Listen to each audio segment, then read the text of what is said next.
All right, we've got a matchup here between C22 and poronstars coming up here tonight. We are going to be jumping over to the Yuumi's Doms versus Nova glitch game later tonight at 7:30 in about 1 hour here. It's just me. My name's T-Rex. I'll be casting just the games. We'll have some music going on through the draft because it is just me, but during the games you'll have me. I'll be casting, and hopefully we have a good time as we wait for the kickoff of Yuumi's Doms and Nova glitch here in just about an hour. We are loading into the game right now. We're on a spectator delay. I'll be back with you in about 2 minutes once we get all loaded in.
So hold our heads up high and beat the drum to what we love.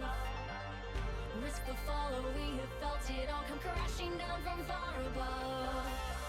Stars are rising, countless worlds colliding, only one will take it all. Can we bring to fall the giants? Can we make the final call?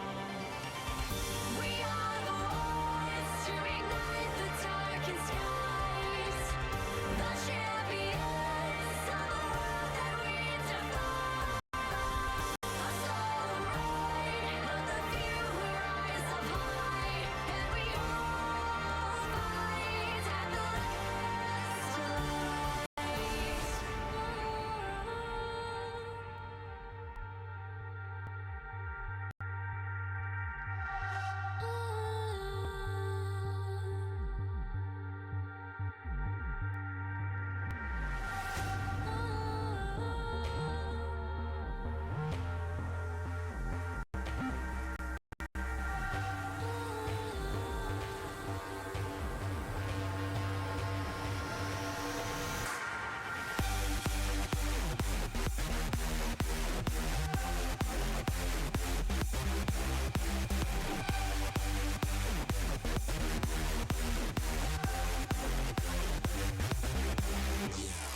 In here at the start of the match. Hopefully everything looks good. There we go. Let's pull up the scoreboard here for you. Just like that. All right. We are loaded in here to game 1. I'm excited to see how this one goes. We'll start with some team introductions here. In the top lane, we have C22 Pino on the Mordekaiser. In the jungle, we have Just Cooper on the Wukong. In the mid lane, it's Warm Pikmin on the Galio. And in the bot lane, you have Vesperize on Caitlyn. And his support is going to be Neon Ghost on the Taric. On the red side, it's going to be Malphite here in the top lane, played by Galaxy. Jarvan 4 for St. Nick. Cute Feet on Ari. in the mid lane. Riggs on Tristana in the bot lane. Standing next to Skyfia on the Braum as support.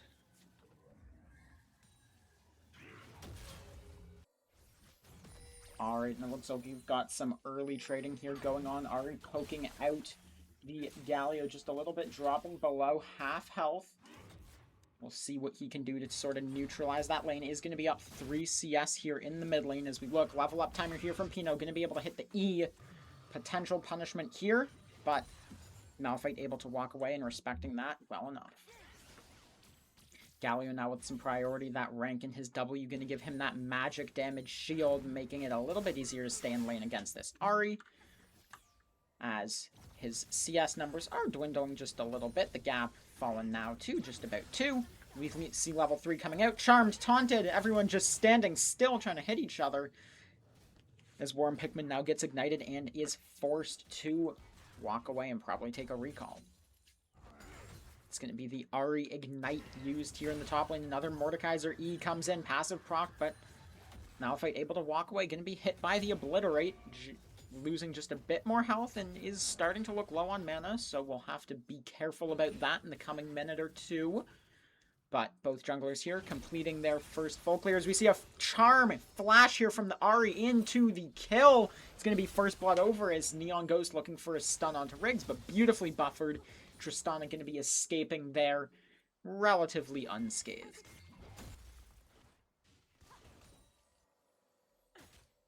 Alright, we've got our junglers here on their last camp. Going to be looking towards this bot Scuttle Crab. We'll see which laner wants that priority to sort of go for the crab here as we see Pino trying to make something happen in the top lane. Nothing going to come of it, but Just Cooper here playing with Neon Ghost going to be able to secure this bot Scuttle Crab. And now Galio moving as well. Saint Nick could be in some trouble here if he doesn't play safe, but thinks he knows the danger that he's in. And able to go back, but it could be a double crab over to this Wukong here shortly if the Ahri is not able to help out the Jarvan. We'll see, waiting in the bush, waiting for the Jarvan to check. W's over the wall, gonna hit the Q. Knocked up, flag and drag from the Jarvan. Health bar's not moving too far. Charm goes wide now, taunt. Bash in from the Galio, and that's gonna be a kill over to the Wukong. 1-1 now in terms of the kills, and that's gonna be a double crab as well for this Wukong, and that's exactly what he wants. He wants to be able to get this early Triforce and start affecting the map and doing all the damage that he can do with that very strong first item power spike. In the bot lane, we're just hitting level 4 now, looking probably to take some resets soon in the bot and top lanes. Mordekaiser with another good trade here. The Malphite completely out of mana, unable to really fight back, but is going to be able to do some farming here under turret and going to wind up about 10 CS down onto this Mordekaiser after the first 4.5 minutes. We do have the first Drake coming up in 30 seconds, so we'll see what our teams want to be doing for that. The Wukong still hasn't taken his base, so going to be a little bit weaker than the Jarvan for the time being once they both get to this Drake around level 5. So Wukong here channeling his base, knows this, wants to find the gold in the base. Going to be going for that Caulfield's Warhammer plus Longsword, opting for some attack damage as opposed to the Sheen item. Not wanting that Spellblade effect for this Drake fight as we see the Ocean Drake spawning onto the map. TP here coming through from the Mordekaiser in the top lane. Going to try to reestablish the priority. And Malphite level 6 might need to be a little careful here, but passive procced. Into the Death Realm here goes the Mordekaiser. Gonna be looking for this solo kill on the Malphite. Malphite does have the Unstoppable Force to try to get out of here if needed. Obliterate goes, gets flashed. And now this Malphite gonna have to look for a way to get a reset in, but it's not looking great for him.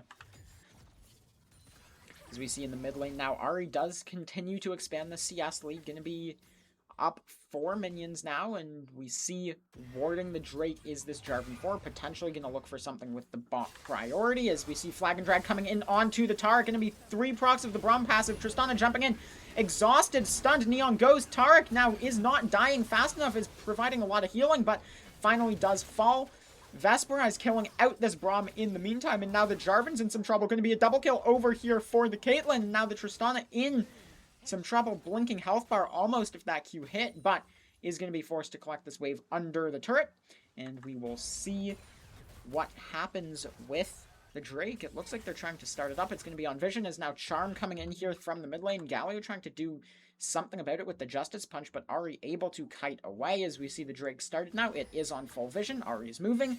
The Galio knows this, has the Hero's Entrance available, but ult coming in, Spirit Rush from Ahri. Charm goes wide. Just Cooper trying to get this dragon down, gets it under 1,000, is able to use that Unleash Smite. Ahri is going to fall, not getting a reset on her ult now. Caitlyn and Taric trying to run down this Braum, going to be able to get the flash forward here, and that's now 3 kills over to this Caitlyn, 2 kills for the Wukong, and I think this is exactly where you want to be if you're playing as C22 Ionia. You get that early Ocean Drake, which can be very helpful, especially in the top lane. That 5 or 2% max HP every 5 seconds can be very impactful in a lane where you're just sort of poking and prodding and you're building Bruiser or Tank, and can be a significant amount of healing there. Is we're going to be waiting for the grubs here to spawn in about 45 seconds before we should see another major skirmish, but, you know, anything could happen. We'll see. This Wukong is looking very strong now, going to be close to getting his first item. Pino getting another good trade here in the top lane, chunking out the Malphite just a little bit. As we see the setup starting to come through, Warm Pikmin getting the prio in the mid lane, bringing Neon Ghost up here to the grubs. Going to be started up here in just 15 seconds. It looks like they want to do it on spawn. Getting the crab here early as we take a look at the vision. The river is completely dark here for the side of the poronstars, not able to see what's going on. Grubs now spawning, going to be started immediately with this priority in the top lane that we've seen so much this game, in the support here as well. So Caitlyn going to be having to play safe a little bit in the bot lane, conceding some CS, but should be completely safe here with the Berserker Greaves, and knowing that some counterplay could happen, just playing a little bit safer than she might otherwise want to. But there we go, that's 2 grubs secured. It's going to be the 3rd here in just a second. There we go. And now it's time for C22 Ionia to start looking for some plates. Decent trade here comes into the mid lane as the Wukong now going to be ganking the Ahri. Something could happen here. Ahri, Spirit Rush is forced out as we look to the top lane. And now the bot lane as we see Tristana jumping in. Not much damage going to happen there. Braum providing a shield. I think that was a little too early though. Buster shot damage still going to come through, as we'll see what this Caitlyn can do to try to extend the lead here in the bot lane. Has this BF sword, has the Berserker Greaves, so going to be a little bit later potentially to this first item spike. But she does have those 3 kills. Going to be trying to go in here as the Tark with the E-stun, but Winter's Bite from the Braum going to be able to stop that from going through. Jarvan looking for a potential play, but nothing really happening. We've got the Drake now in 2 minutes, so I think these players are going to start looking at how close they are to their first item power spikes, as we see Mordekaiser with complete control over this top lane. The Jarvan might need to do something to bail him out, but we'll see what he can do. The Mordekaiser doesn't have mana as a resource, so it's going to be significantly easier for him to just spam spells into this Malphite and sort of push him out of lane slowly. Caitlyn now dropping the Tristana to under half health. Really wants that auto attack on the Crystal and Overgrowth on this tower to try to pick up a plate with the grubs, but not able to do it until this next wave is crashed into the tower. Wukong still just standing around here in the bot lane, going to be dropping some top camp, so opportunity for Jarvan here to close up the CS differential here in the jungle, but will not completely get it there before the Drake spawns. We see some pings coming in from Just Cooper, spawning in just about 1.5 minutes.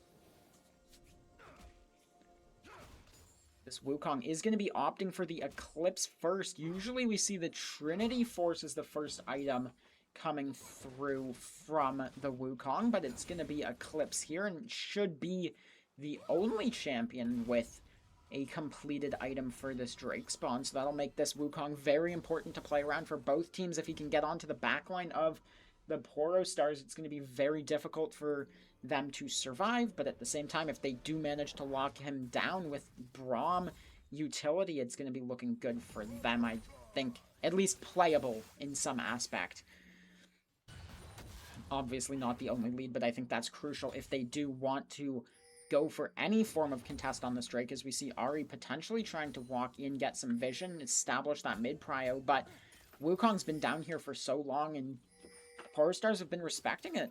They haven't walked up, they haven't gotten caught, but Skythea now could be in some trouble, gonna be stunned up, gonna be rooted, gonna take about half his health and damage, as now Jarvan ult comes down onto Vesper as the Caitlyn, gonna be turned invulnerable here from the Tark, as we see Vesperaz with the ace in the hole, able to take away the life of this Braum, as we see double TPs coming in here from the top lane. Lots of wards getting placed into this tri-bush, as it's just 1-0 here for C22 Ionia, expanding this gold lead now to just under 2,000, and are going to be looking for this second Drake, starting that Drake stacking, looking towards that soul point win condition around perhaps the 25-24 minute mark if they can get the next two.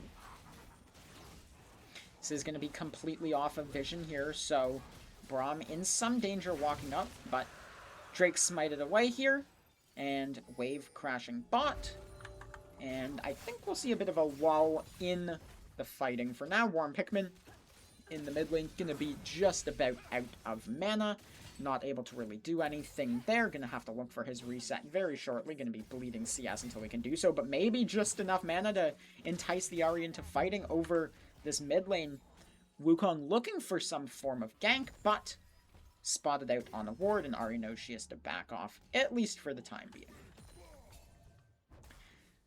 And it does look like Malphite finally, with a little bit of priority in this top lane, going to be able to crash this wave in, going to be able to get maybe a plate as Pino not moving. Potential DC.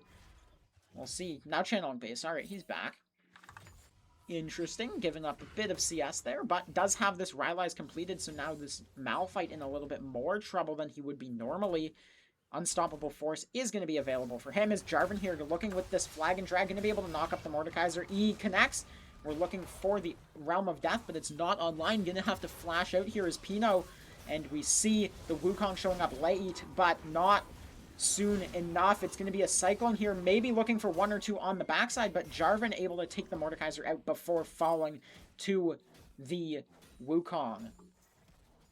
Ahri and Galio moving up through the river now. Looks like they both wanted to involve themselves in that fight, but no hero's entrance here from the Galio, so unable to really affect anything, and both mid laners know that they've showed up just a bit too late to sort of do very much about that. But now Ahri in some trouble, has the Spirit Rush, has the Flash available, but will get chunked here about her quarter of her health by this Wukong, just with the EQ auto. Gonna be doing a lot of damage there. Vesperaz now working towards hitting this bot lane tier 1 tower. Going to be dropped down to one plate, and I think that's going to be one or two more waves, and we can see that tower starting to fall, or maybe they want to force the issue here on Ionia and take it now and move that Caitlyn into the mid lane, as we do see that the quests have been completed. Going to be stunned up here by the Taric, but Skythea able to walk away. 90 caliber net not able to do much, as we see poronstars looking for some counterplay here, looking for anything, but St. Nick spotted out on the ward before he can even get into the lane. Flag and Drag hits Neon Ghost, but that's just a support. That's not going to do enough to sort of threaten this bot lane out of the lane, and good play there to not get caught by C22 Ionia, as Warm Pikmin in response going to be pushing out the bot, or the mid wave, forcing Ahri to collect that as he takes a recall on a ward that should get cancelled. And Wukong looking for the Herald as well. Not going to be contested, it looks like, by this Jarvan. So very well played here by C22 Ionia, picking up a lot of uncontested objectives and picking up the kills when they do try to contest things like the Scuttle Crabs, like the dragons. And that's going to be the Herald secured as well here for our blue side of C22 Ionia. They've expanded their gold lead to a true 2,000 gold lead, so it was just under that before. But Herald going to be looking now for this first blood tower in the top lane. Turret falls to 1 HP after the charge, should be taken out, and perhaps they're going to look for some sort of play on the tier 2, as we see Galio and Ahri moving on the mini-map. Potential play here. Gonna go for the smite. Just Nick. Hero's entrance onto the fight. is that's going to be a Mordekaiser. Oh, Death Realm is Saint Nick now having to use the Flag and Drag to get out. Wukong Cyclone goes in, gonna hit all three members. Is the Ahri now Spirit Rushing, trying to look for any counterplay, but there's just too much HP here on the side of C22 Ionia, able to take up the tower. Just Cooper able to escape with just a sliver of health remaining, and that's a beautiful tier 1 tower plus kill over to C22 Ionia, as Galio able to sort of peel off this Mordekaiser. Looked like he was caught there with the Ignite and Flash from the Ahri, but nothing doing, and Warren Pickman doing a great job peeling his Bruiser. Normally you would peel an ADC, but well done there, peeling off the Bruiser, making sure that Galio escapes, keeping him on just the one death, as Vespera is now able to take out this tier 1 bot tower. It's going to be the second tower of the game, and now we see the gold lead ballooning up to 3,500 gold. I think I can do my math, that is 3.5. As we see the Drake now spawning in 10 seconds, and first item power spikes here coming through for most members. Ahri could be in some trouble here, gonna lose about a quarter of her health to this Wukong, and now Galio looking for more, just able to use the Wings of War to poke out the Ahri a little bit more. Wukong wanting to start up the Drake, gonna opt not to, now he's going to. If we take a look at the vision, though, it's completely dark on the side of poronstars, no red vision whatsoever in the river. Blue trinket going to be used here by the Tristana to sort of light up the Drake. They know it should be gone. They are not going to be able to contest. And that's going to be the third Drake over to C22 Ionia. It's looked like a really strong game from them so far. The third Drake down just before the 18-minute mark. Setting up for the next one in 5 minutes. So that'll be about spawning at 23 minutes. Soul Bad Game Maker. This is C22 Ionia versus poronstars. It is the Archives Summer Split, and this is the second game so far of round 1 of the Krug division. So there's 5 divisions.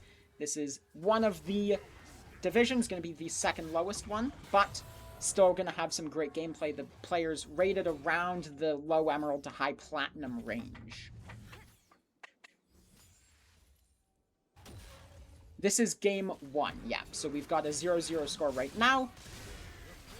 We do see an engage here coming from the Jarvan, going to be flashed out immediately from Vespera as the ult coming in through from the Targ, but this does not look good for the side of C22 Ionia. Hero's entrance coming through from the Galio, getting a knock-up, but Tristana getting a shutdown onto the Caitlyn, and now everyone trying to run from their lives. Flash is going everywhere, TP's coming everywhere. C22 Pino finally walking up, going to be here. Cyclone now confirming the kill onto the Braum for Ionia here. Double kill now from the Wukong onto the Ahri, and Warren Pickman gonna pay for it with his life, is now Saint gonna be dove as well, but Pino not falling actually, able to heal just a little bit, survive at the very end as this tier 1 tower comes up, and that was a bloodbath. I believe it was a 2 for 3 there for the side of Ionia, as the tier 1 tower falls, and the gold lead is now 5,000 gold.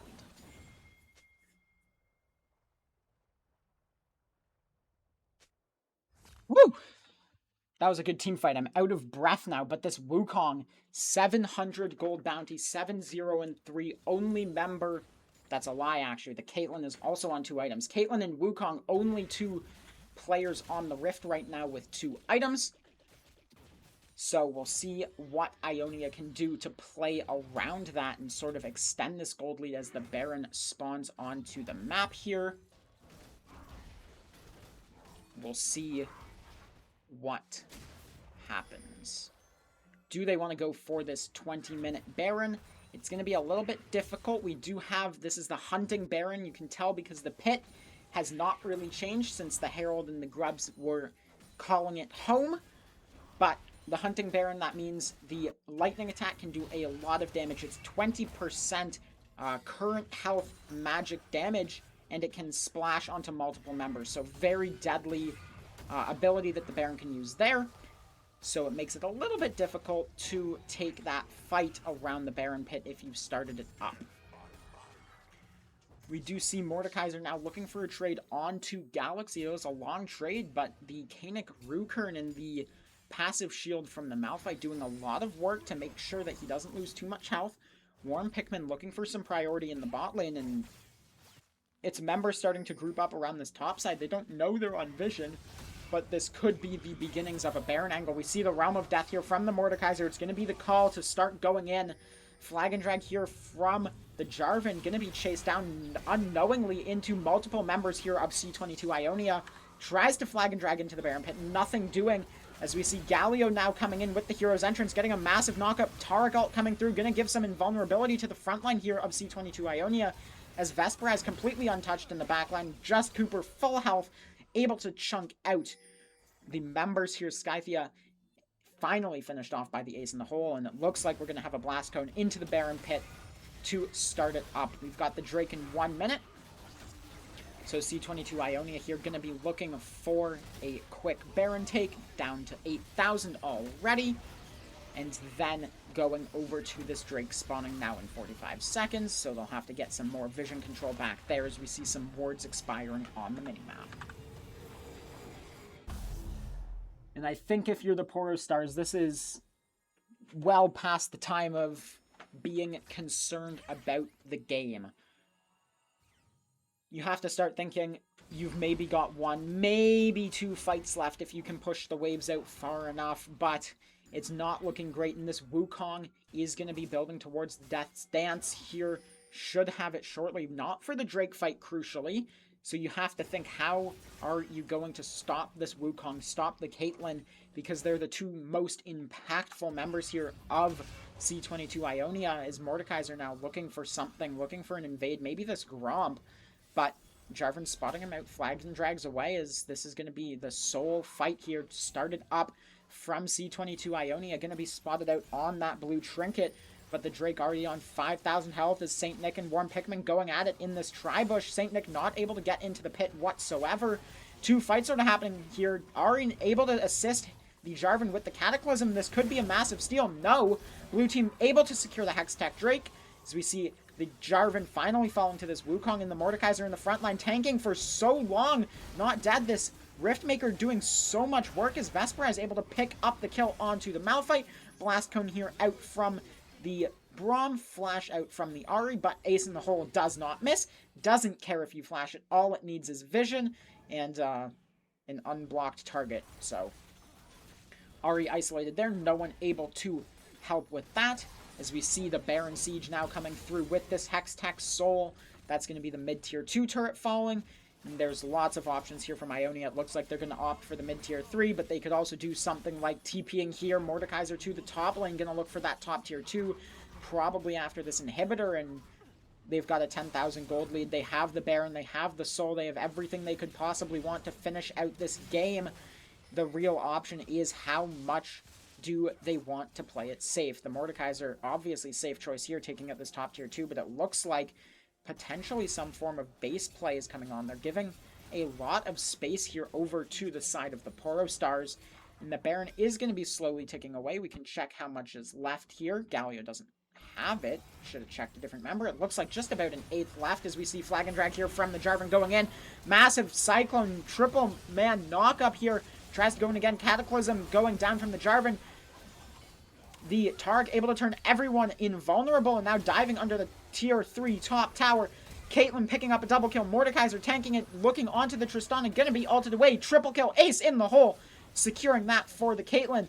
And it looks like everything except these last 2 towers have fallen, and I'm sure they're gonna be wishing that they didn't have to endure the pain they're about to. Wukong going in, looking for the kill on the Ahri. Ahri able to spirit dash away, but only to her death, only into the waiting hands of the Mordekaiser, and that's going to be the Nexus falling in the first game here of C22 Ionia versus the poronstars. Really well played there from C22 Ionia. It looked like after giving the first blood, they said, we're not giving another kill. We're not, well, they gave more kills, but we're not giving another winning fight. We're going to take everything from the poronstars and close this game out in convincing fashion. 25 minutes, 21 kills to 6. And we're going to go on a short break as we wait for the players to start the draft. I'll be back with you on the commentary as soon as they load into the next game, but we're going to get some music playing here for you during the draft, Don't go anywhere. We'll be back shortly.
right, so I'm being informed it is 7 o'clock. We are going to be taking a break from this game, this series, circa 22 Ionia versus poronstars.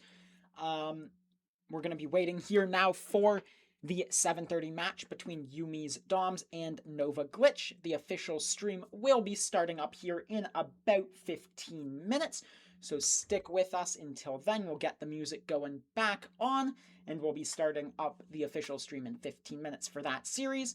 If you do wish, you can check out all of the results of any series on the archives on the official thearchiveslol.com website. You can navigate to the tournaments page, the tournaments tab, and go from there. We'll see if I can pull this up for you, actually. We'll go to transition. Alright, so when you land on the archiveslol.com, you'll be greeted by this page. You can click tournaments up here. You can scroll. We've got the Krug division here. That's where the poronstars and C22 Ionia are playing in. And you can just click results. Most recent first, July 26th at 6 p.m. Eastern Time. We have the result from the game that we just watched. And you can click here. You can look at all of the leaderboard. You can see the roles. You can see the KDAs, the CS, the kill participation, the damage, and the pick and ban order here down at the bottom as well. So you can check out the website to look at all match results if you want to. And I'll see you in about 15 minutes for the start of the official stream.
All right. It is time to get into Yuumi's Doms versus Nova Glitch. It's time. It's 7:30.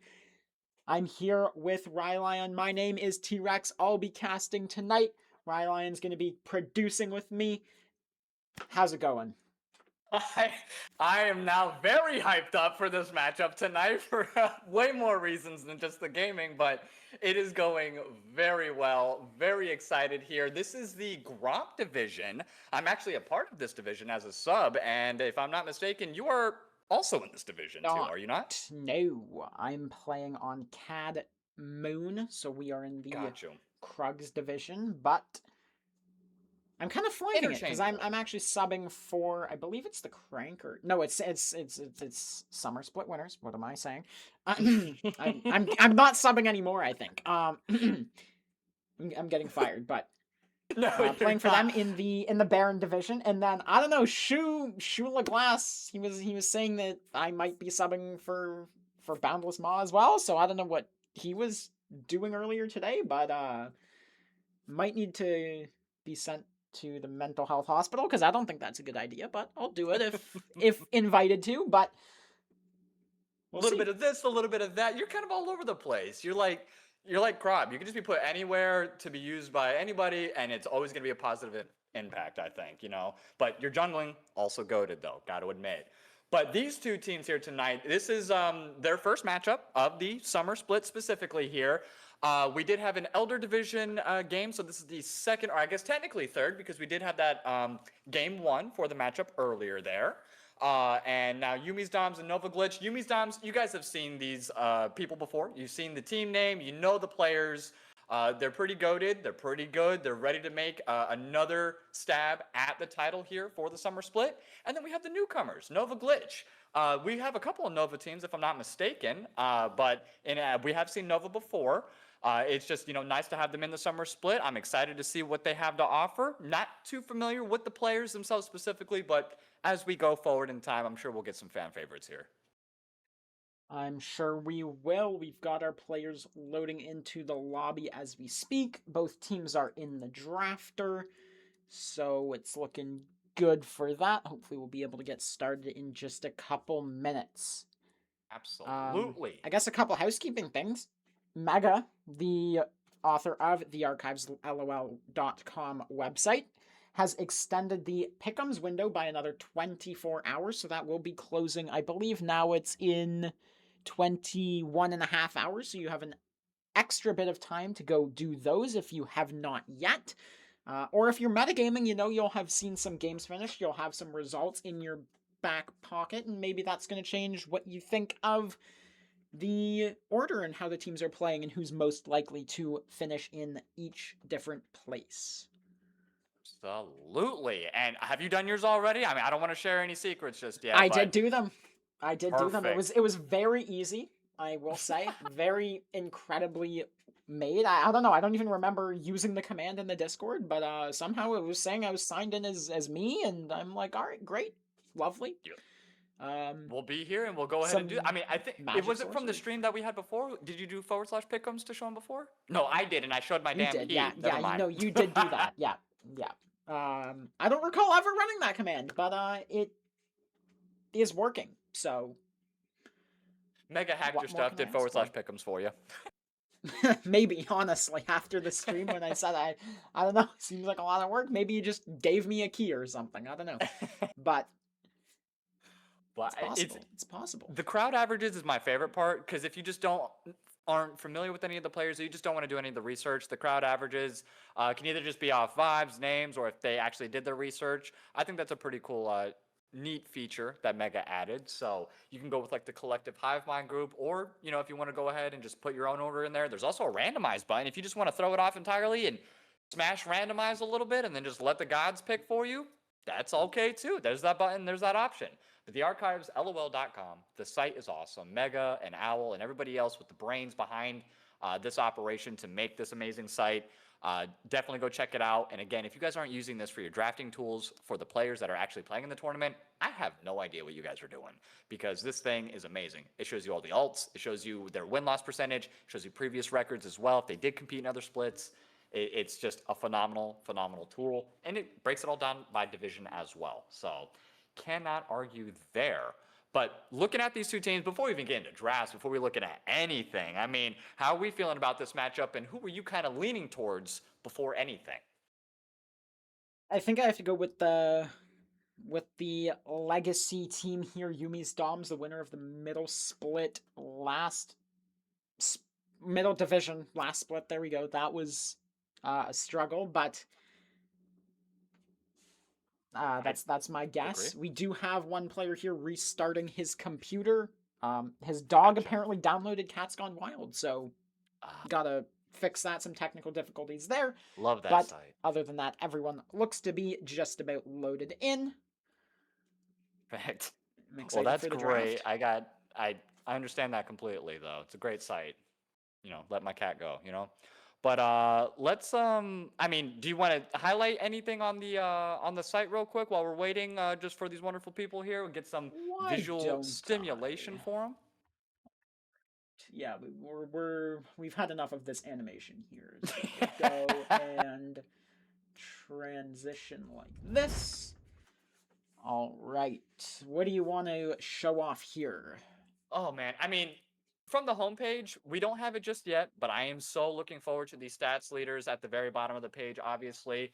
The upcoming matches, I just want to take a gander at each of them here. We do have a lot of new teams, a lot of new names as well for upcoming matches, but I'm very excited to see some of these. I can't lie. The Church of Hajalti versus the Boundless Maw. Just the names of those two teams and the icons, of course, like what they're going with logo-wise, that's what I'm looking forward to the most for this week. I cannot lie to you. What matchup, other than the ones that we've either already seen or the ones we're doing today, are you looking forward to for week number 1 here? Yeah, I think after we casted the game together the other day, I was really looking forward to seeing that team. Gosh, what was their name, Rylan? I'm forgetting. Well, I can look at the recent matches here. Cuddle Party, there we go. Cuddle Party yes, facing it off against the Boundless Maw from... I believe that's happening in round 6. So wow, okay, so you're a both couple teams weeks by out. that point they could be 5-0, but we did have Shu LeGlass, by far and away I would say the best AD carry, perhaps the best player of the entire July draft series. He is playing on the Boundless Maw, and Cuddle Party looked very dominant throughout this first game against the Thunderbirds, so I was really looking forward to that matchup, but I'll have to wait. It's in quite a while, so. Yes, sir. A lot of time between now and round number 6 here, so that's at least I think 3 weeks out, something like that, 3 or 4 weeks out. But Like I mean, that, still, you got eyes far ahead. So I'm glad that you're looking at the different matchups. I haven't even looked past week 1. I'll be honest with you, as to what's to come. But that is going to be a good one. I do think Cuddle Party. I mean, if they perform at their debut for the entirety of the split, these guys are going to go far, if possibly not win the entire thing. Because they were very dominant. It was close up until about the 10-minute mark, and then once they just found that little chink in the armor on the Thunderbirds, they capitalized, and they took over. I think draft also had a little bit to do with it as well. So they're really strong in the draft. They know how to utilize it, and then they know how to take their advantage and just run away. So yeah, Cuddle Party, definitely keeping eyes out on them 100% for this split. Yeah, we will see. Looks like we've got everyone back loaded in. Got our draft calls, so we might have time for one last thing if you want to show that off. We can check out the first match here from poronstars and Ionia. I believe we don't have the second result, but here's the first game that we were looking at just earlier here. We started the stream a little early, so if you're just joining, here's what you missed. It was a very convincing game, I would say, from C22 Ionia. You can see here 21 kills to 6, and the solo sweep with Baron, game ending in just over 25 minutes. Very convincing game. They gave up the first blood, but then decided that's the only thing that the poronstars were going to get for free from there on out. Absolutely. Shout out to one of our fellow casters, C22 Pina, as you can see there on that Mordekaiser in the top lane. Congratulations on that dub with a 14 KDA, and then right underneath it, though, look at that, 20 KDA. on the Wukong there for Just Cooper. Nice showing for C22 Ionia there. Poronstars, it's only the first game of the season. Do not worry. And I'm sure there's a little bit of nerves on stream as well. So, regather yourselves, take a look, use the site, the Archives LOL, take a look at, build paths, take a look and see what champions that they have been using and other statistics from this matchup, and get better in the next round as well. So definitely hold your head up there, Poronstars. But C22, congratulations to your guys' dub earlier here today. 2-0, I believe you said, right? Or this is just the first match? We've just had the first game. Okay. I can say I have Pinot added so I can check. They are still in a custom game, just about 35 minutes into that now. Wow. So, Poronstars, they're playing better this game, at least stalling it out. I can't see what the score is. I can't see any of that, but I can tell you it's 35 minutes and the game hasn't ended. So you'll probably know before us when you check on the website. But draft has just started, so we are going to switch over to that really quickly. Perfect. Just like this. Excellent. Alrighty. So Yuumi's Doms will be on blue side here for game number 1, it looks like, and Nova Glitch will be on red. Right out the gate, starting strong. The Zac and the Talia being banned out here from Yuumi's Doms. That Mordekaiser and the Nocturne will be the first two here from Nova Glitch, and that Caitlyn and the Camille will be the final one. I think these are pretty solid bans. Nocturne and Zac, I would say, I don't know, I consider Zac not semi-global, but he just has long range with his engages. Nocturne's a semi-global champion, so just getting rid of those is really good. And Camille, her versatility in either support or top, she's got to go as well. So I kind of like these bans so far. Anything that you think is like, okay, interesting, or is this pretty much on par with the bans so far in round 1? I think a lot of them make sense, especially when you're more considering the picks of what people would like to play and what they maybe OTP, what they play more and what they're most comfortable on.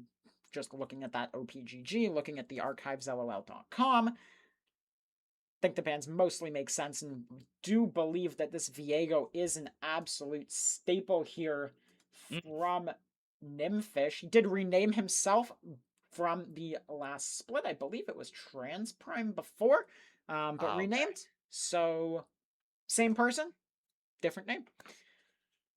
Perfect. Hey, we all change. We all have a different, you can have one name one season, different name a different season. And the Viego and the Wukong matchup, now you're the jungle man, so I need a little bit of insight here.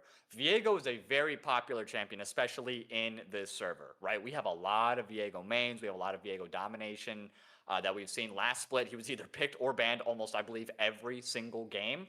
And combining that with Seraphine, even though I know she got a couple nerfs, I still think she's ridiculously strong here.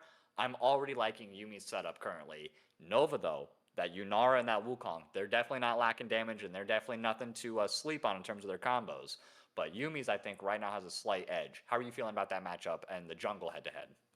Yeah, I think, well, usually Wukong likes to play into the physical damage junglers because of his passive. Right. It allows him to just stack up a lot of armor. It's like 40 armor or something for free towards the later levels, and it's still substantial, 20 or 30 if he can stack up his passive completely in the earlier levels, so should be fairly survivable for the Wukong, especially if you're dodging that massive burst from the Viego W. If you can dodge the stun with your own clone, then the Viego is going to be on top of you, on top of your clone. You can use your E, get the attack speed, and start smacking away with the Q. Should be fairly playable for both sides, though. Not a massive advantage one way or the other. What I'm more interested in, though, is this Seraphine Sona bot lane here out of Yuumi's Doms. It's that double, sort of both champions more tending towards the support role these days. I mean, Seraphine obviously originally was supposed to be a mid laner, and Sona was, I don't know, probably made before I was born or something. So, can't opine on where she's supposed to play, but Seraphine originally made for the mid lane, but we will be seeing the two singers together. Well, Sona doesn't sing, but musicians, we'll go with musicians, in the bot lane together, likely. AP duo bot lane has been, I think, the meta currently, like in the near recent patch notes. You know what I mean? I've seen so many duo bot mages, it's not even funny. APCs out the wazoo, Seraphine, like you said, can either go mid or can go ADC right now. Sona being added on top of that. I don't really know how I feel about that duo specifically if it was both of them. I think Seraphine is just kind of there to make it seem like, yes, this is our bot lane, so go ahead, focus, pick out your mid laner, and then we'll pick out, our actual ADC. So I think it's a slight diversion for now, but if it's not, this is going to be rough because I think, look at their team. They have no front line, and they are very, very squishy. That Renekton, he's going to be in top side. He's going to get to like level 16, and he's going to just be able to slice and dice right onto that back line, two-shot Sona, and then get right back into the action like no tomorrow. So I'm already not feeling kind of Yuumi's Doms with the Sona Seraphine duo pick, but I guess we'll have to see what the end of their lineup actually is. Yeah, and you have to think it might be some sort of AD physical damage mid.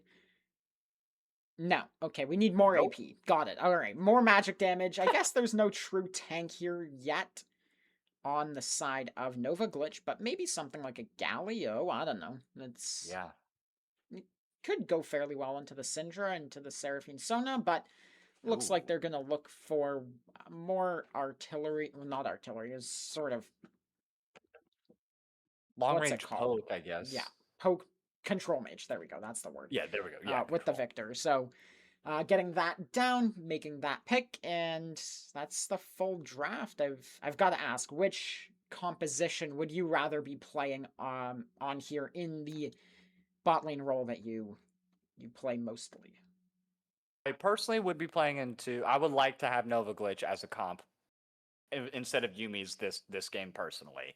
Like you had mentioned, there's no front line at all. There's no tank, and it's not that Nova has a tank either, but they are healthier. They have the built-in defenses from Wukong's passive. Renekton is just super healthy, super tanky, and he does damage after his ulti. Victor's able to go ahead, shield himself. Lulu's got shields as well. So Nova, I think, has a lot of good tools to utilize. They have great damage as well.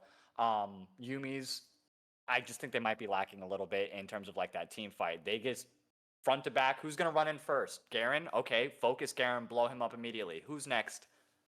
Go ahead, send your next one in, and the same exact thing is going to happen to them as well.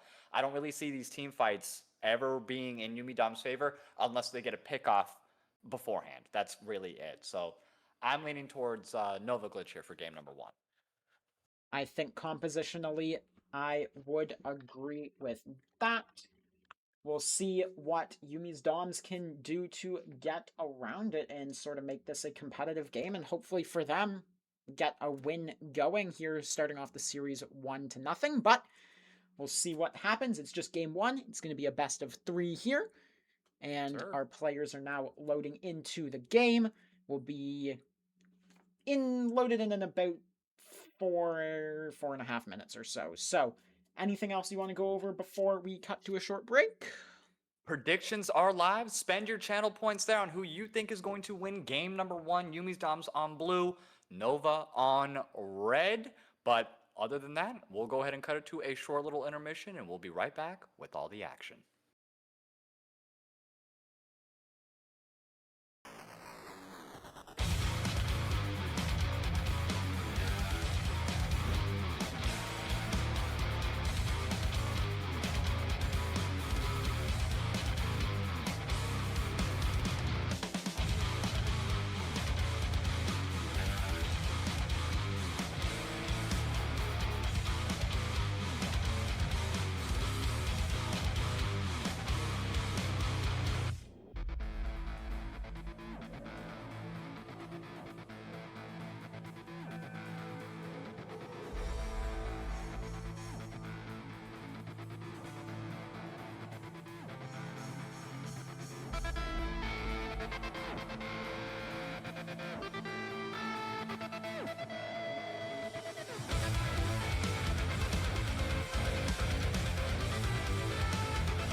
All right, and we are getting loaded back in here to game number 1, Yuumi's Doms versus Nova Glitch.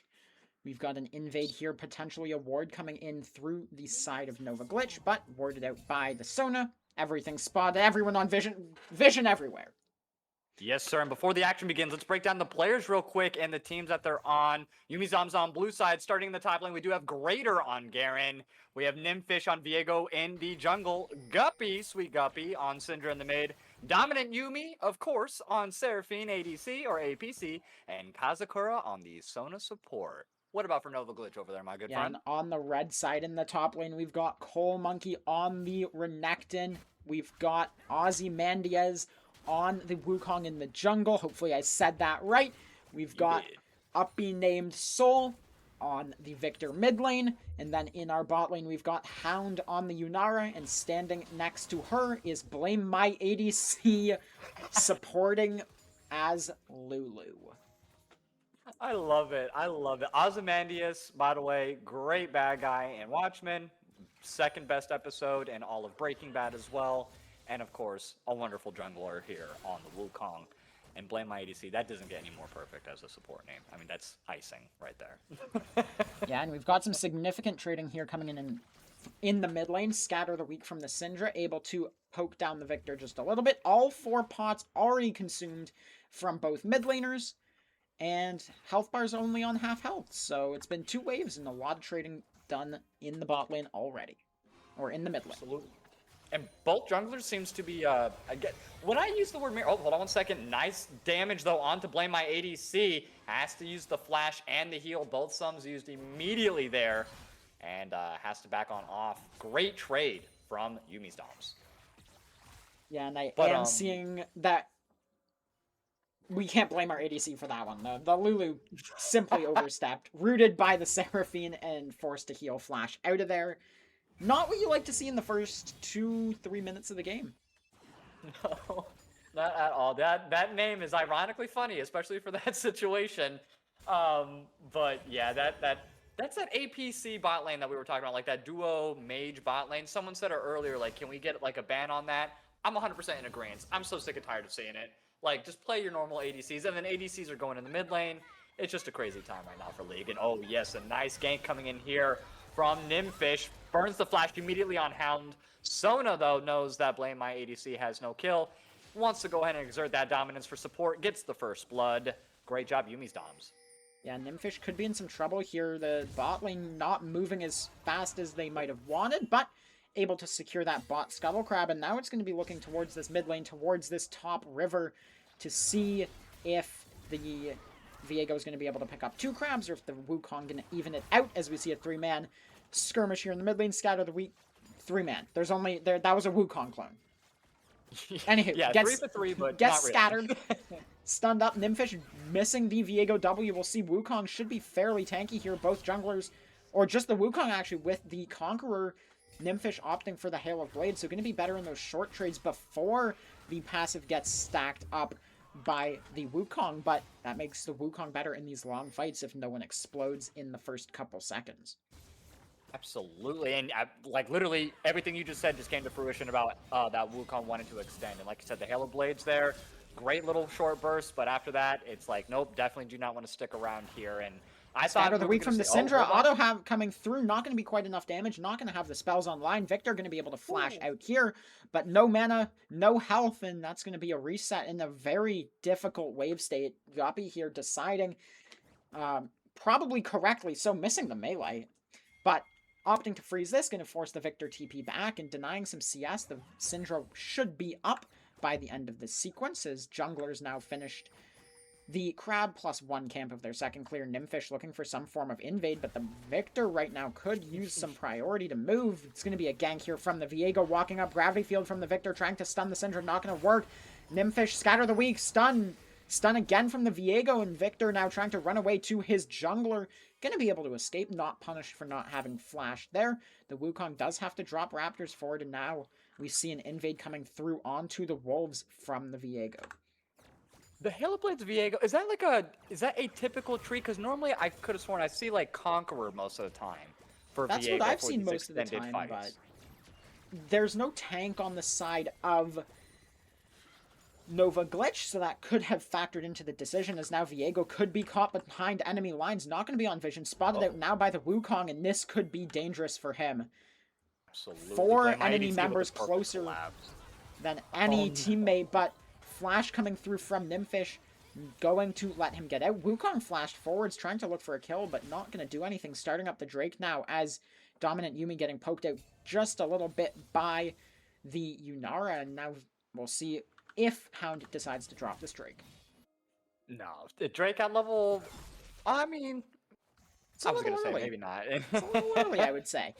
Yeah, Monkey here, his I've- Renekton going for the proxy, going to get that tempo reset, able to walk back to the lane, should not lose any minions. Garen going to be stuck in lane just a little bit longer, is Renekton now manufacturing a gold lead in items, definitely not in CS, down 10 CS, but maybe he can use this temporary item advantage here, going to be up 5 whole attack damage. Maybe he can use that to try to even out the lane a little bit. Garen matched the Maybe. reset, now has a Tiamat, so that plan not going to work. And he has his boots as well, so he's definitely going to be able to run him down.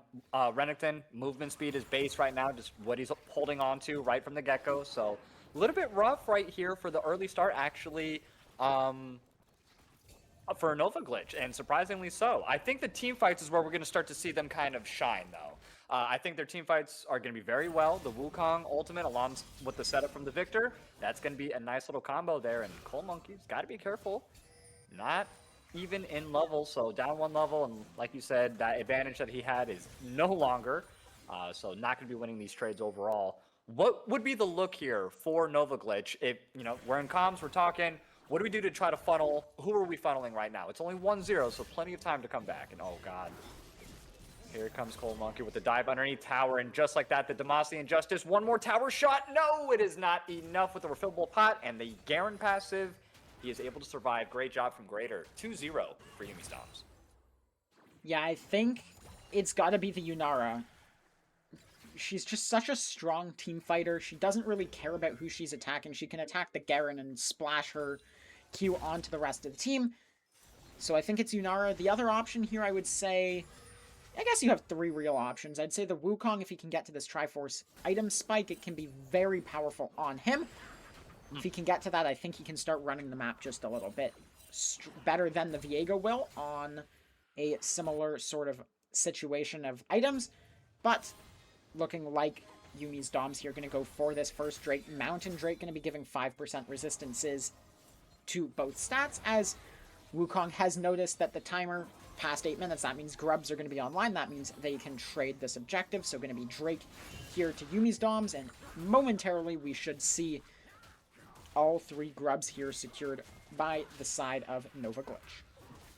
Absolutely, and great trade overall, definitely in favor of Yuumi's Doms. The extra resistances for not having a tank are definitely needed, and the fact that Gromps are going over to people right now who aren't even able to push in lane, so therefore kind of null and voiding the use of the Gromp. You couldn't have asked for a better circumstance for early objective control from the side of Yuumi's Doms. I think they're playing very well macro-wise. They have a 1.5k gold lead, 2-0 overall on the board. and a CS lead, I believe, in every single lane except for the bot lane.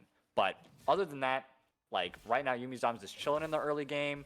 And if they can just maintain this and just keep this disparity, it's just going to grow and grow even further. And we saw what happens if you just take a little bit after a couple minutes, after a couple minutes, after a couple minutes, it just grows into this huge lead.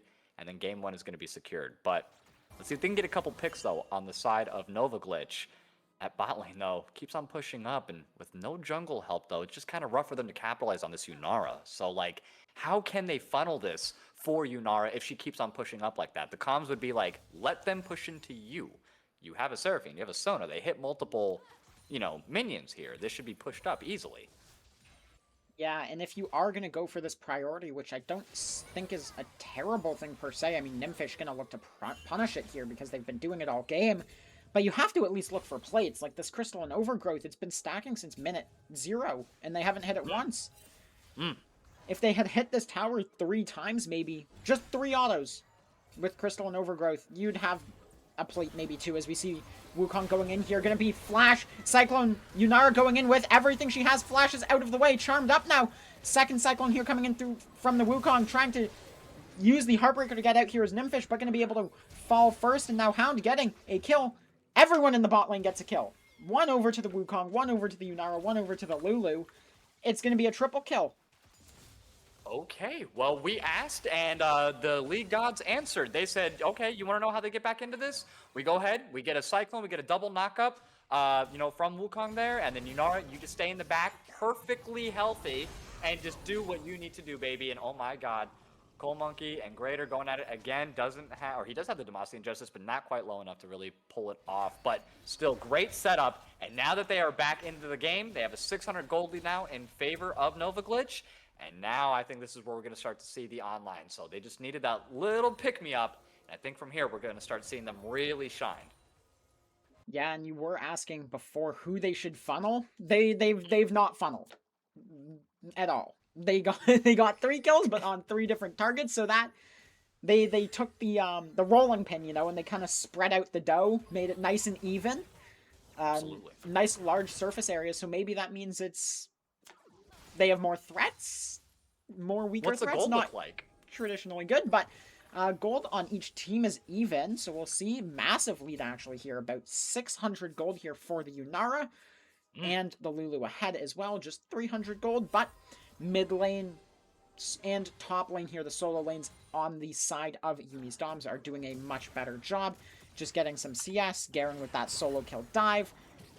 Doing a really good job. Is Syndra trying to go and scatter the weak hits? Not quite enough damage, though, to use the Unleashed Power to get that kill. If she had more stacks, that 100 stack threshold would have killed the Victor, but obviously we're only 12 minutes in. Not going to have that 15% max HP true damage execute. Not just yet, but that Syndra, though, is going to be a huge issue for that Yunara specifically. So they got to make sure that they're peeling her, that they just keep her alive. It's protect the Yunara comp 100%.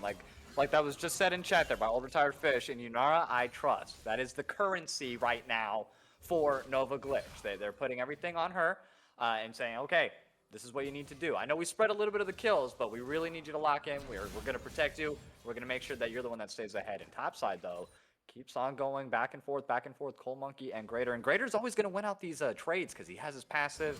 He has they both have 1 item, but there we go. There goes the Demacian Justice. And yep, another kill underneath his tower again. You cannot get any safer than what Coal Monkey is doing. And just unfortunately, it's not enough. Just champion Yeah, that's the classic Garen combo Q. Flash ER. What can you do about it other than sit in Fountain? Maybe the Fountain's safer than the tower, but Scatter the Weak going to come through. That's going to be a stack here for Syndra's passive. As we see the second Drake coming online, it's going to be the Chemtech Drake, which means it cannot be a Chemtech Soul. TP here coming through from Coal Monkey. Garen's going to be left alone in the side lane, left to his own devices. Has the TP if he feels like matching, but could also just go and hit this tier 2 tower if Yuumi's Doms doesn't think they need this Drake. Maybe not strong enough. Everyone here on 1 item, but the Seraphine crucially does not have it stacked up, and the Seraphine also, both opting for early item 1 tiers, neither have it stacked up, so those don't really count as full items. I guess the Lulu Also not quite on one item, but it's going to be the Drake given over 1-1 now. Yeah, getting the Drake is fine. You know, it gives your team a couple stats, gives your team some gold. But you just gave up like 2 additional plates in the top side, gave up additional CS. Now he's up about, what, 40 CS roughly in top? Like, can we go back to that gold real quick and now see the difference in the sideline? Like 6,200 to 4,100. That's kind of bad. And, you know, mid lane's still maintaining. But I can't either, but I do believe that's 2,100 gold. As Syndra able to use the Scatter of the Weak, able to use the Unleashed Power. It's going to do enough damage this time. She's going to extend her CS lead, her gold lead, over this Victor even more.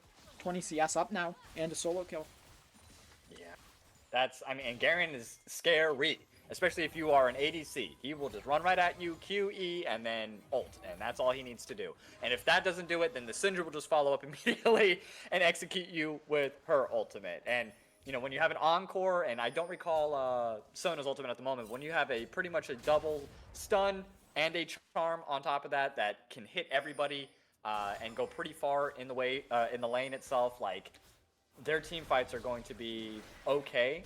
But I don't know. This is going to be very interesting as we enter about the 20 to 25 minute mark, and they have 3 or 4 items on every individual here. Pretty even though so far. You know, only a 2k gold lead in favor of Yuumi's Doms roughly. But 4-3, both have 1 Drake. Still anybody's game technically. Yeah, that's going to be the Herald here secured by Nymphish. Greater moving down as well to make sure no contest is possible, but they probably knew the Wukong was bot lane anyways. Not like this Garen can push up too far.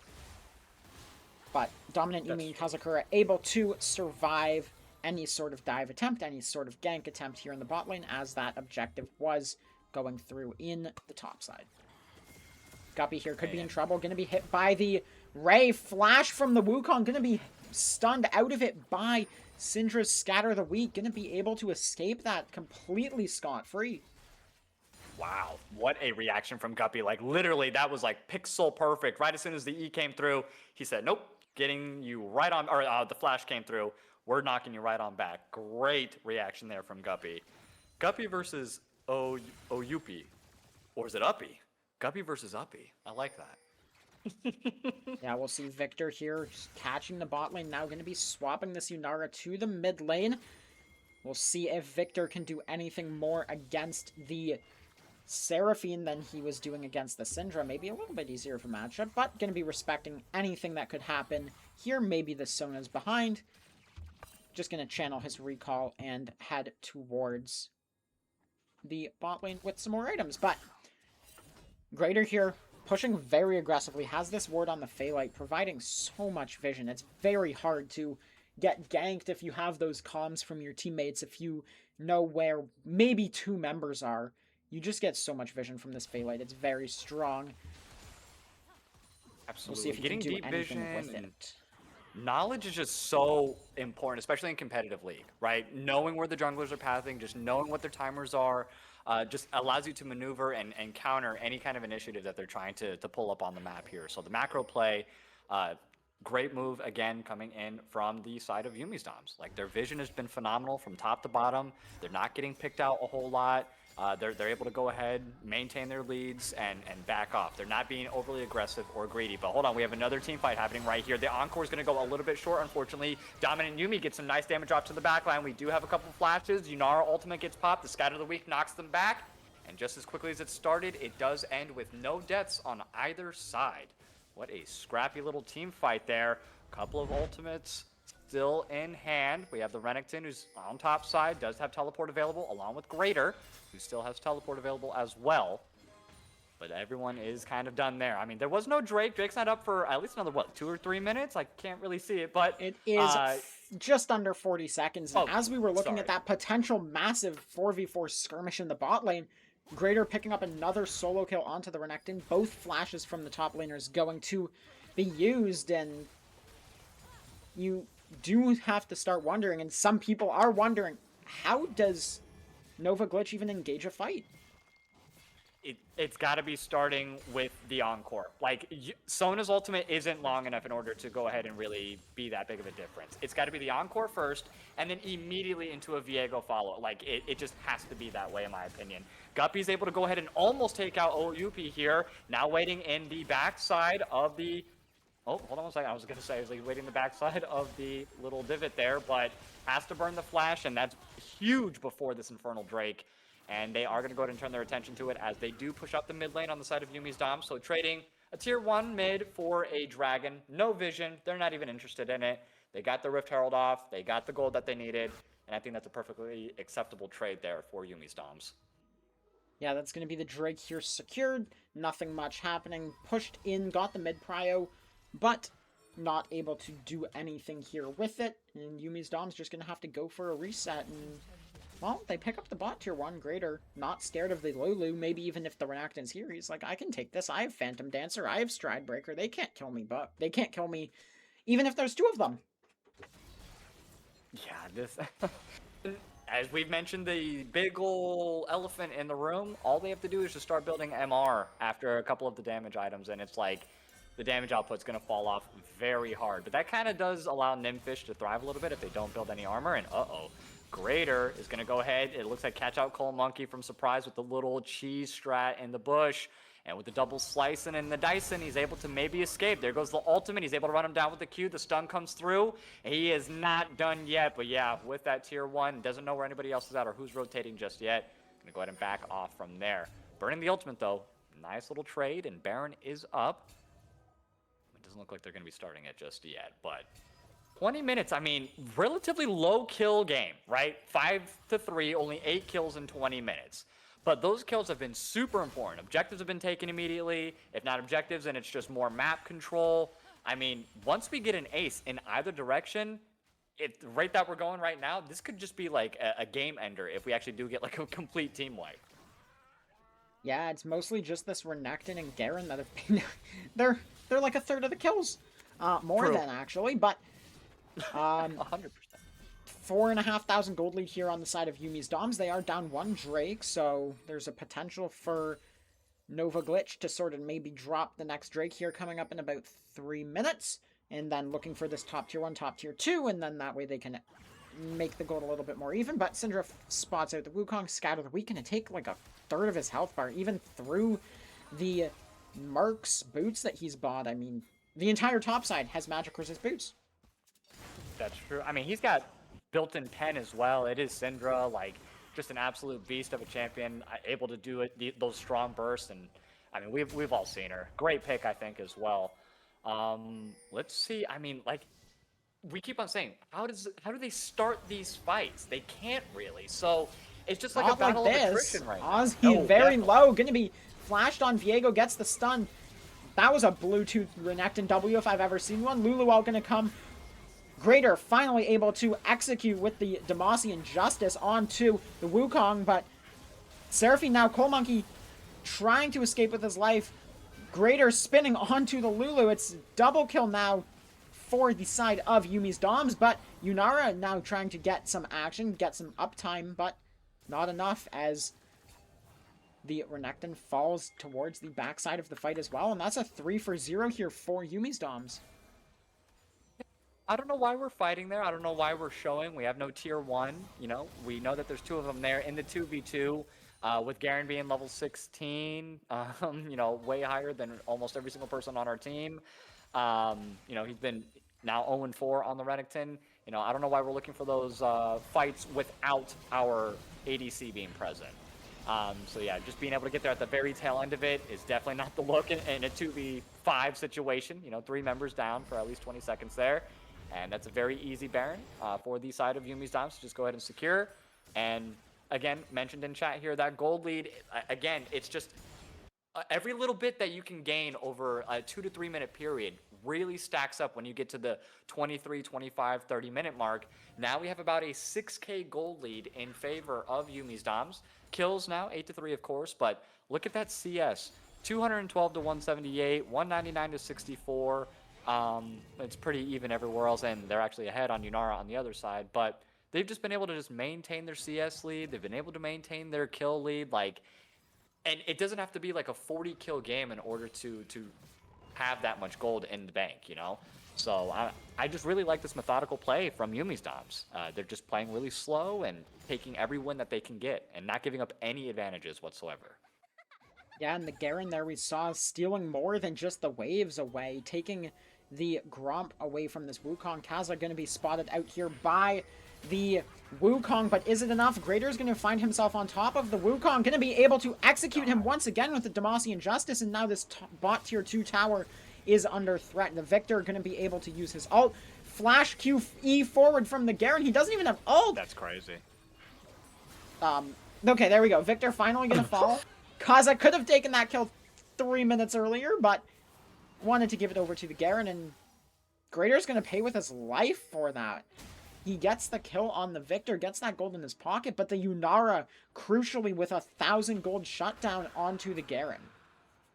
Yeah, that was interesting. He was like, yeah, I'm going to take a couple of these tower shots, but, you know, maybe he thought, oh, I'm going to just get this kill and I can back off, and we've all done it plenty of times. You know, flash forward with the 4th shot from Jhin, accidentally hit the tower instead of the person. Like, we've all been there. Doesn't matter the champion, but unfortunate that it did go over to Victor, so it gave him his first kill of the game. Not only is it his first kill, it was also a major shutdown. So, you know, that's able to boost him back up a little bit, you know, to get in par with the game, but still, they have a lot of leads on the side of Yuumi's Doms, and even though they did give up a shutdown, I don't think that's going to be enough for them to really bounce all the way back. I am actually getting some confirmation here from the chat that Yunara never actually hit the Garen, as you were saying, so did go over to the Victor. It looked to me completely like the Yunara had hit the Garen, but I guess everything had missed, you know? Sucks to be her. They would definitely rather the gold be on the Yunara. She's the 3-item AD carry. If you had another 1,000 gold there, she'd be even with the Garen, it seems. We can do a gold check-in. We are 7,000, 6,500 team gold ahead. But if we look at these specific lanes, this Garen, oh my gosh, 12,500 gold to 8,000. That's pretty much the entire lead. 600. Yeah. That literally is like the entirety of their lead, legitimately just right there. There's a 2,000 gold lead or about a 1,300 gold lead in the mid or in the jungle position as well, so that does help. But yeah, that's 6-1 on the Garen, and just again being able that teleport for the second Drake, I think is what started the really big gap in the gold lane, really, right there. It wasn't the deaths, it wasn't anything. It was him just teleporting, getting that Drake, allowing those 2 plates, allowing that CS lead to get that 40 CS gap, and then it was just, I think, just downhill from there. There was no recovering from that. Yeah, and this next Drake going to be spawning here in 3 minutes. Soul point for one of the teams. Whoever wants it, whoever can get it more reasonably. A little bit of an advantage here to Yuumi's Doms with the gold lead, but if they can't keep expanding it, the longer the game goes on, the more suspect it will get when they do have to go for this fight. They've done a good job protecting their tier 1 towers thus far, but objective bounties are up. If they lose a fight, it's going to be a massive gold swing with some shutdowns here. 400 almost on the flash forward here from the Wukong. I'm going to go for the Cyclone, but just can't get enough damage done. Enough for any. Couldn't really tell on that one. And yep, he has no flash. He has no ultimate.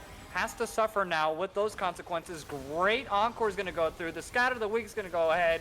Opening Name Soul gets taken out of the fight immediately. Nice flash from the Renekton though, but again, he's in a very stacked team. They turn around, burst him down immediately. Hound is going to go ahead and take down the Viego though. Tier 2 is going to fall. It is a 4v3 situation if they so choose to do so. Wukong back on the way, able to reset. Blame my ADC and Hound now holding back the wave. They do not have Baron any longer. And now it is a 3v3 situation with the Wukong back. No ultimate, no flash, but they still need to respect the damage from him. And they are going to go ahead and get back on out of there. So, nice engage. I think Ozymandias was getting a little bit too antsy. He just wants to make something happen on the map. If he just had a little bit more support there, if that Victor was able to actually come up, if he was actually able to assist Wukong in any way, shape, or form, I think they actually would have gotten that double kill onto Dominant Yuumi and Kazakura, and that might have been able to be the beginning of the transition in their comeback. But damn, Guppy just absolutely blew up Blame My ADC as she does. So. Yeah, and that's a Lulu flash forward as well. You have to imagine the plan was to, like, polymorph and then flash away, but, no, it was flash towards polymorph, comes out too late. Could have been just a nervous flash. Like, oops, could have been. Something. It is their first game. They're a new team, so we'll see if they can clean it up in the game number 2. But we've got a Drake in 30 seconds to worry about. We've got a Baron online now to worry about, and we'll see which one Yuumi's Doms really wants to go for, because realistically, they're the ones in the driver's seat. They have the vision. The Lulu's dead. She's in base. They're going to have to walk out and reestablish vision no matter what they want to do here on the side of Nova Glitch, but maybe they're just trading Drake for Baron. I mean, that's... Pings are coming through. That looks like the plan. Coal Monkey's going to get caught here. Surely. God. Slices. Can't dice. Gets to flash out, and we're just trading objectives. Yeah, we are. Any kind of objective that they can secure right now on the side of Nova Glitch is a win for them. Granted, I like the Dragon more than the Baron. Permanent stats all day over just temporary ones, but denying them Baron is actually a very big victory here. Dominant Yuumi also has to be very cautious here. She does have to flash. Yes, she does. Victor's still on the hunt, though. Nice root's going to go ahead and land. Taking a couple tower shots there. They do have the Baron forced to reset as the rest of Yuumi's Doms are pushing out that mid and the bot lane. And, yeah, so, again, denying them Baron, pretty good, but giving them a Dragon is just one step closer to their soul, and they get those permanent stats, so I don't know if it was 100% worth it, but they got to do something, you know?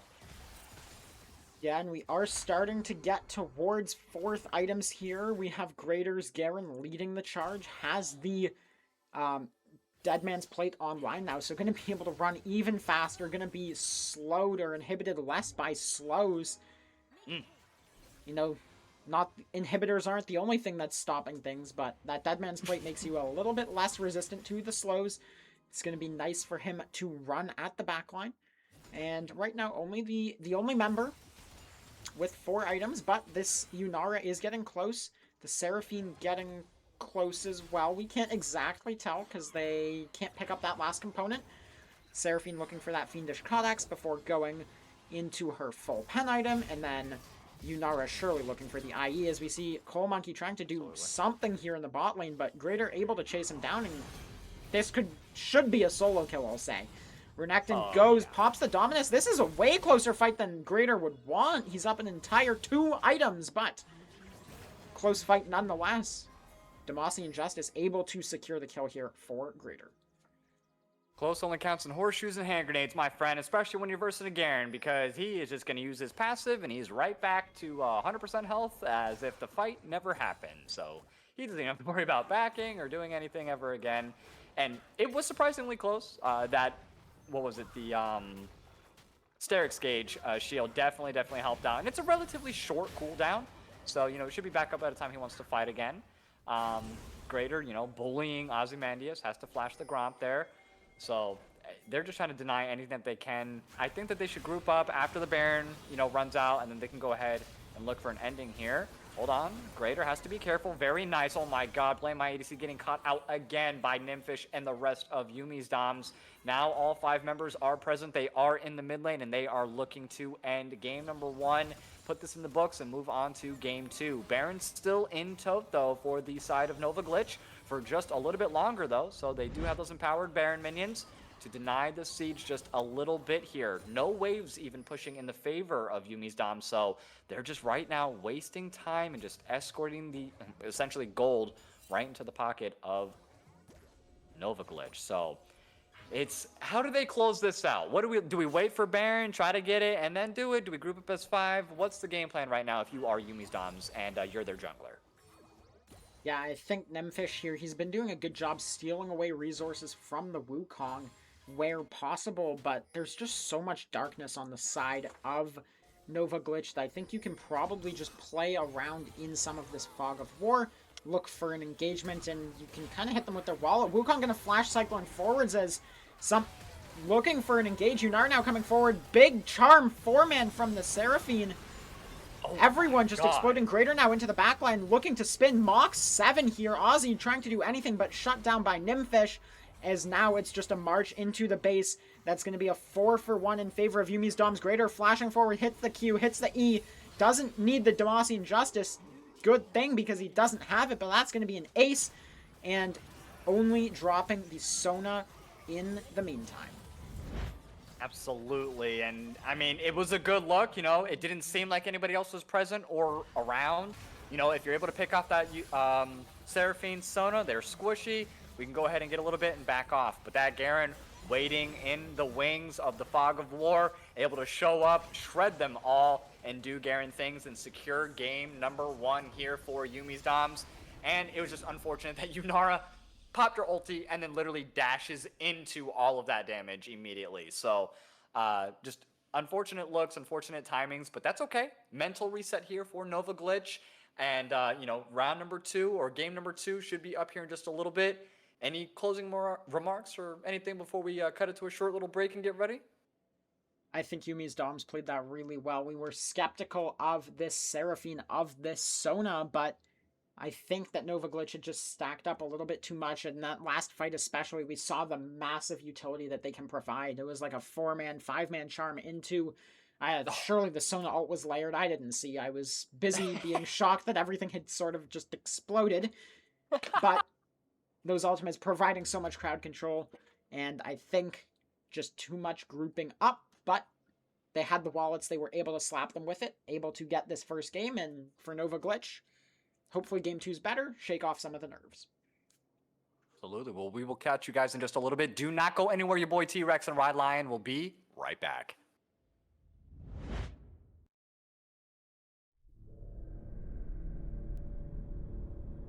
The era of metal has begun, and metal shall prevail.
we'll get this music quieted down there.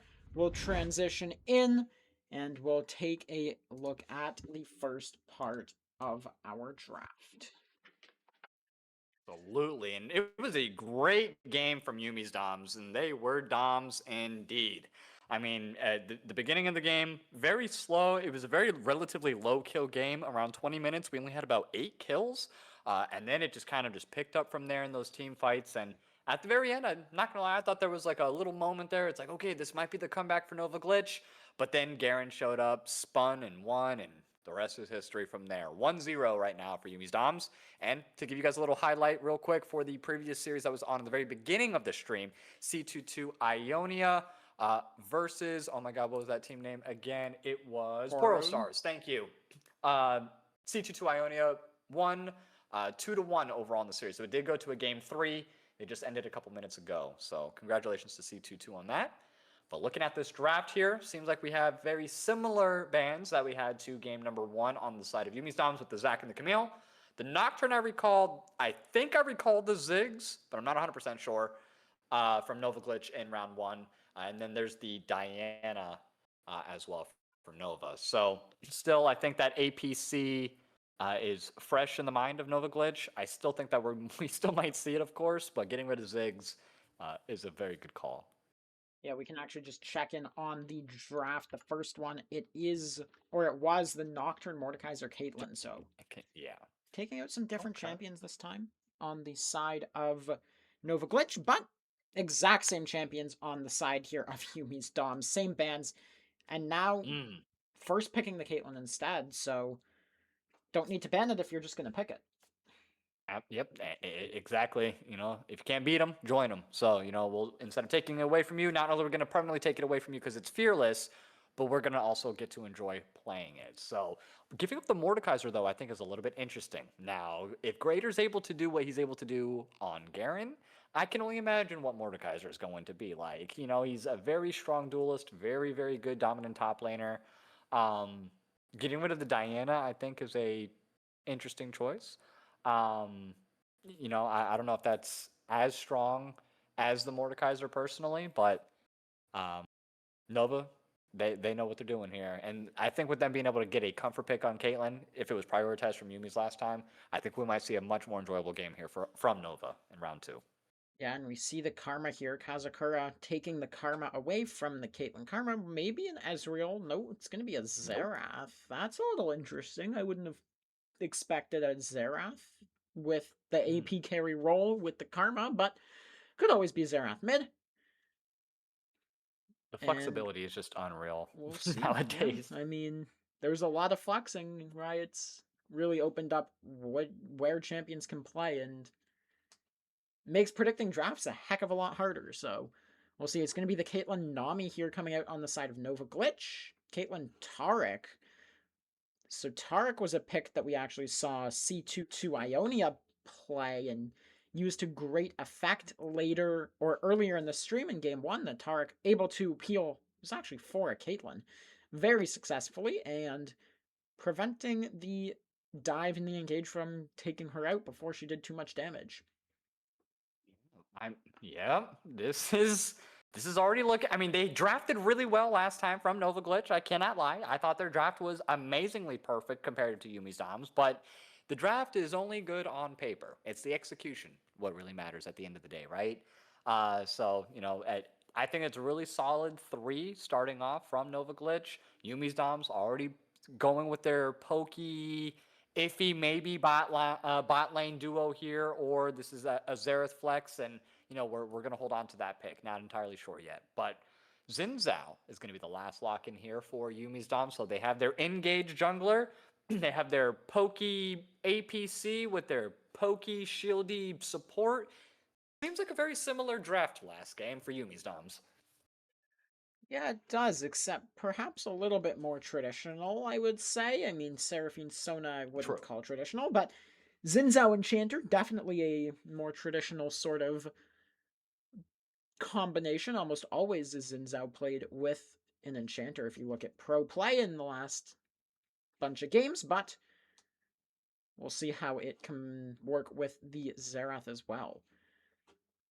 We do see some Absolutely. top bans coming in from both sides, makes a lot of sense. Hasn't been picked yet. One side will have to blind pick, so they want to ban counters. The other side can ban good blind picks, and we'll see. It looks like Yuumi's Doms here is going to be forced to blind top, maybe with these bans, but either way, they're going to lose the top counter pick, or they're going to lose this Xerath Flex mysteriousness, and Nova Glitch going to respond to that as best they can.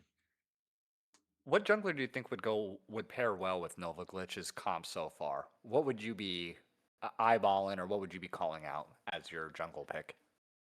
I think it kind of depends on what this fourth pick is, but two that could work well is something like maybe a Nocturne, or maybe They a banned Jarvan him. 4. Nocturne banned, right? Okay, so maybe a Jarvan 4, maybe like a Pantheon. Not as thrilled about that one, but you kind of want things to go in with easily securable CC that this Ari can sort of Spirit Rush, can charm after, and then get that nice CC chain onto something like the Xerath, something like the Karma, maybe even the Malzahar. And then if you are going in, you'll have that Taric ult to potentially keep you alive for an extra 2.5 seconds with the invulnerability. So I've seen a lot of Gnosis jungles recently, so maybe just stack the Gnosis jungle. He gets 400 stacks by the time it hits 20 minutes, and bada boom, you're good to go. Shen, I think, would also be pretty interesting as well. He could just ulti in, he could just walk in and taunt. A lot of different things there, but not entirely sure how well those pairs go into Xin Zhao specifically. But ooh, Skarner, okay.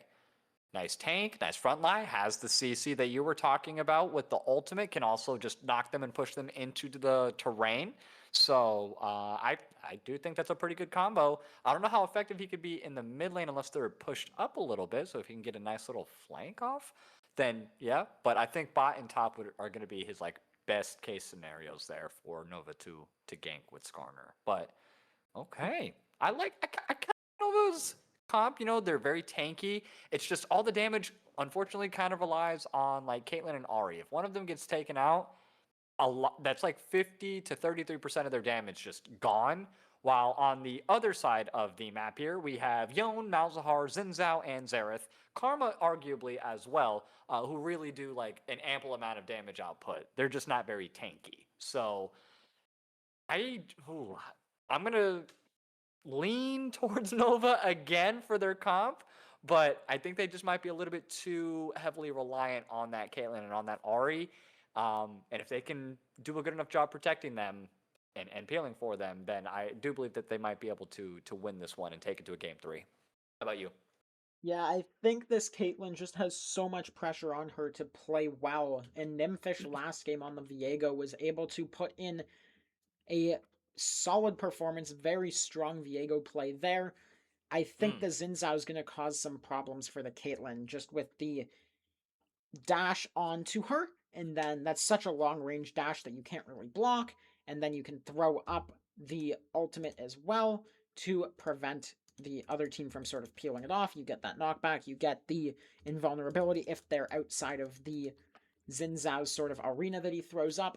So I think it'll be a little bit difficult for this Caitlyn to get that damage down onto something like the Xerath or the Karma or the Malzahar, and it'll just be a Xin Zhao standing on top of her. However, if she can somehow trap the dash, if she gets the peel from the Scion from the Skarner, I think it will be a fairly playable game because it looks very difficult for the tanks here of Nova Glitch to fall over. Absolutely. And Greater is probably going to be on that Yone top, is what I'm assuming here. So again, we saw what he was able to do on the Garen. Scion, I think, eventually he's going to be able to be tanky enough to not worry about all that damage. But early on, it's just going to be a problem. And with how much pressure Greater's able to provide with just the champion pool that he has and what we're able to see him perform on, I think like Yone's just going to take this one away again. I mean, he got 11 kills last game, 12 kills last game. Everyone else had maximum, I think, 3 on his team. So very, very interesting, performance there. Very interesting person to feed. Definitely not Greater. If we're going to be feeding anybody, go for anybody else besides him. He's a known juggernaut, essentially, for lack of better words there. So it's going to be exciting. It's going to be exciting, but I did like the draft, but I am going to go with Yumi's Doms overall as the winners for game number 2. I think I agree with that. We're having a little bit of technical difficulties with some roles, with some sides in our lobby here, but hopefully it should all work out. You just see like people flashing all over the screen, joining different teams, joining spectator here and there, but we'll see. Might need to restart the lobby, but anything else you would like to go over? Maybe should we show the Archives website? We'll go over Absolutely. just what happened. We can break down the other game as we wait for Yes, this one to start. C22. C22 and poronstars. Yeah, absolutely. Get a little bit of highlight there. Let's see some of the action. See who some of the star players were for both sides or in that series overall. Yeah, if we want to go ahead and pull that up, more than happy to do so. And again, All right. the site is thearchives.lol.com, guys. So head there yourself. You guys can take a look and see everything live, just like we're looking at right now. So game number 1, again, very dominant victory, it looks like here for the side of C22. Game number 2, a lot longer of a game, a 37-minute banger or 34-minute banger, sorry. Pretty close. I'm just kidding. 42-15 overall. A very nice winning performance there for poronstars. And then game number 3, it looks like was pretty, not like 2-2 even, but it wasn't also too dominant of a showing here for C22. Yeah, 15 to 42 kills. That's a lot of kills, and soul taken as well. And with the Baron, long game, 34 minutes. I guess we were saying that's what it was at, and then just before we had to sort of leave for the next game here, they had finished that one up. And why don't you break down this third game here for us as well? Yeah, that third one, I mean, again, this is the closest one so far, 29-14. So a very good performance here from C22 overall, but still 12-0 on Vesperize, which huge shout out to you, Vesperize, for the follow earlier at the beginning of the stream. We did not forget you. I was going to give you a shout out. And because of this very dominant 12-0-10 performance with a 22 KD overall, what an absolute animal. So I expect to see you on the stats this week overall for the stats leaders, because that's a 22 KD. That's crazy. That's a crazy bar to set in order to top there. And, poronstars, great showing. 1 and 2, taking it all the way to a game 3. Nice mental reset going into game 2 as you guys dominated 52-14 or something like that. So very, very nice showing there. You're showing like, hey, even if you get the series overall, we're still going to take one off you, which does count for something. So nice showing. Congratulations on that. You're a relatively new team to me overall, but I'm definitely looking forward to seeing your gameplay in later rounds and later weeks. So keep it up, guys. But how are we looking for technical difficulties in terms of the game itself? How were they able to correct I that? don't know. There's people still leaving the lobby and coming back. It's not letting us start quite now. We might need to remake the lobby, but we are gonna cut to a break. Put some music on for you guys. Don't go anywhere, and we'll hopefully get this resolved shortly.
All right, we are loaded into the game. Game has started. Had to get a new tournament code, but we will be back with you in 3 minutes once the spectator, 4 minutes once the spectator delay is all done.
Alright, and we are getting loaded in here to game number 2. Yuumi's Doms is up 1-0 in this series, but anything could happen in this best of 3. Absolutely. Same sides for both teams as well. Yuumi's Dom's on blue, Nova Glitch on red here. A nice little, just trying to get some deep ward action from Nymphish, just like last time. But let's go ahead and break down the champions real quick. On the side of blue, again, Yuumi's Dom's in the top lane. We have Greater on Yon, Nymphish with Xin Zhao in the jungle, Guppy on the Malzahar mid lane, Dominant Yuumi on the Xerath APC, and Kazakura on the Karma support. And on the red side, playing for Nova Glitch, we have Cole Monkey, Scion in the top lane, Ozymandias on the Skarner jungle, and then in the mid lane, Uppy named Soul on the Ahri, getting poked out early by this Malzahar, but should be able to recover that with her passive. And then AD carry the Caitlyn, played by Hound, and supporting her is the Taric, blame my AD carry. We'll see if they can do a little bit more this game, no longer have to deal with so much CC, but flashes here traded, support for AD carry. That's going to be positive as long as they can get a reasonably equal health trade. Taric does have Hex Flash, and I don't know if I like that, but got the Xerath Flash if the Skarner comes. It's good.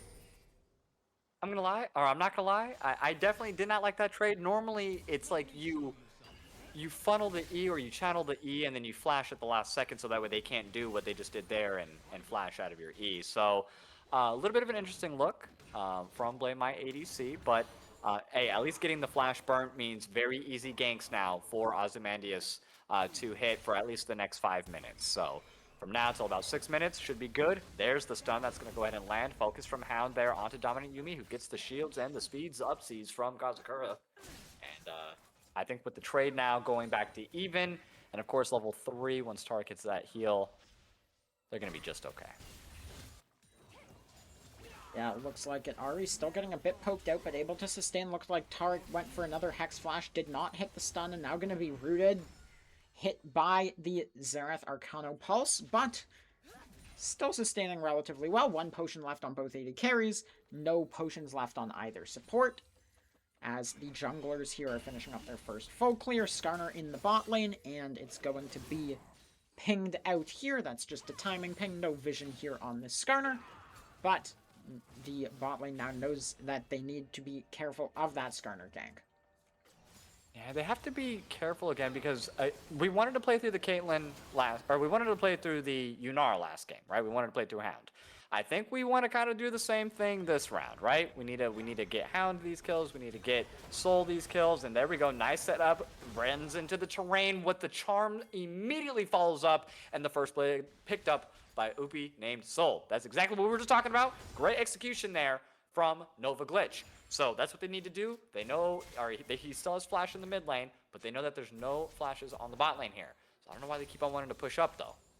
That's my only question. I think that's just something that Guppy here has to flash. He has to suck it up, just take that flash, won't have it for 5 minutes, but will escape with his life. Maybe doesn't have to TP. Hex Flash here comes through from the Taric. That's going to be a large amount of poke damage here onto Dominant Yuumi, but is going to be able to eat that last potion, last potion here, and sustain a little bit more. So we see roughly even in CS across all 5 roles. Yeah, a lot nicer than the last game here for Nova Glitch. I'm loving the mental reset. You hear me talk about that all the time on streams and stuff like that, but I just think it's probably one of the most important factors, especially in competitive play. You know, last game happened, move on from it, you know what I mean? Nothing you can do to change the results here, and I'm glad that they have a clear head on their shoulders and they're playing extremely, extremely well the early part of the second game. Yeah, Ahri here looking for a deep ward, gonna be able to get it, spotting out Xin Zhao's Raptor respawn. Maybe Skarner can look for some form of play on the next sequence of camps, but nothing for now as Xin Zhao has just cleared them. Level 6 is here in the mid lane, level 6 is here in the top lane shortly, should be on this wave.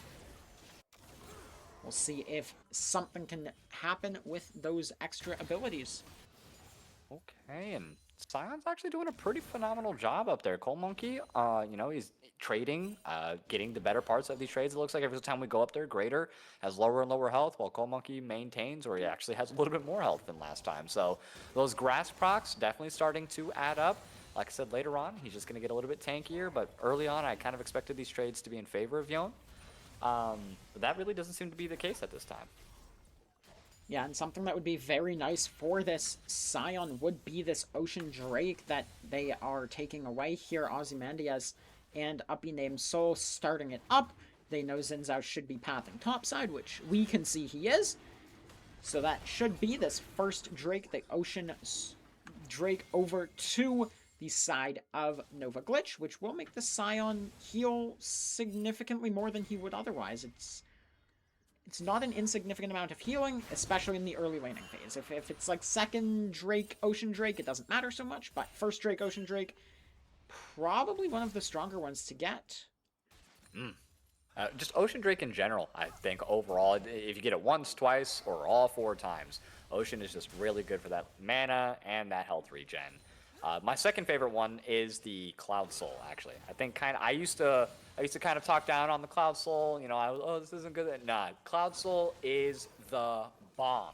Slow resist and the extra movement speed, absolutely unreal. Huge game changer, especially when you're losing.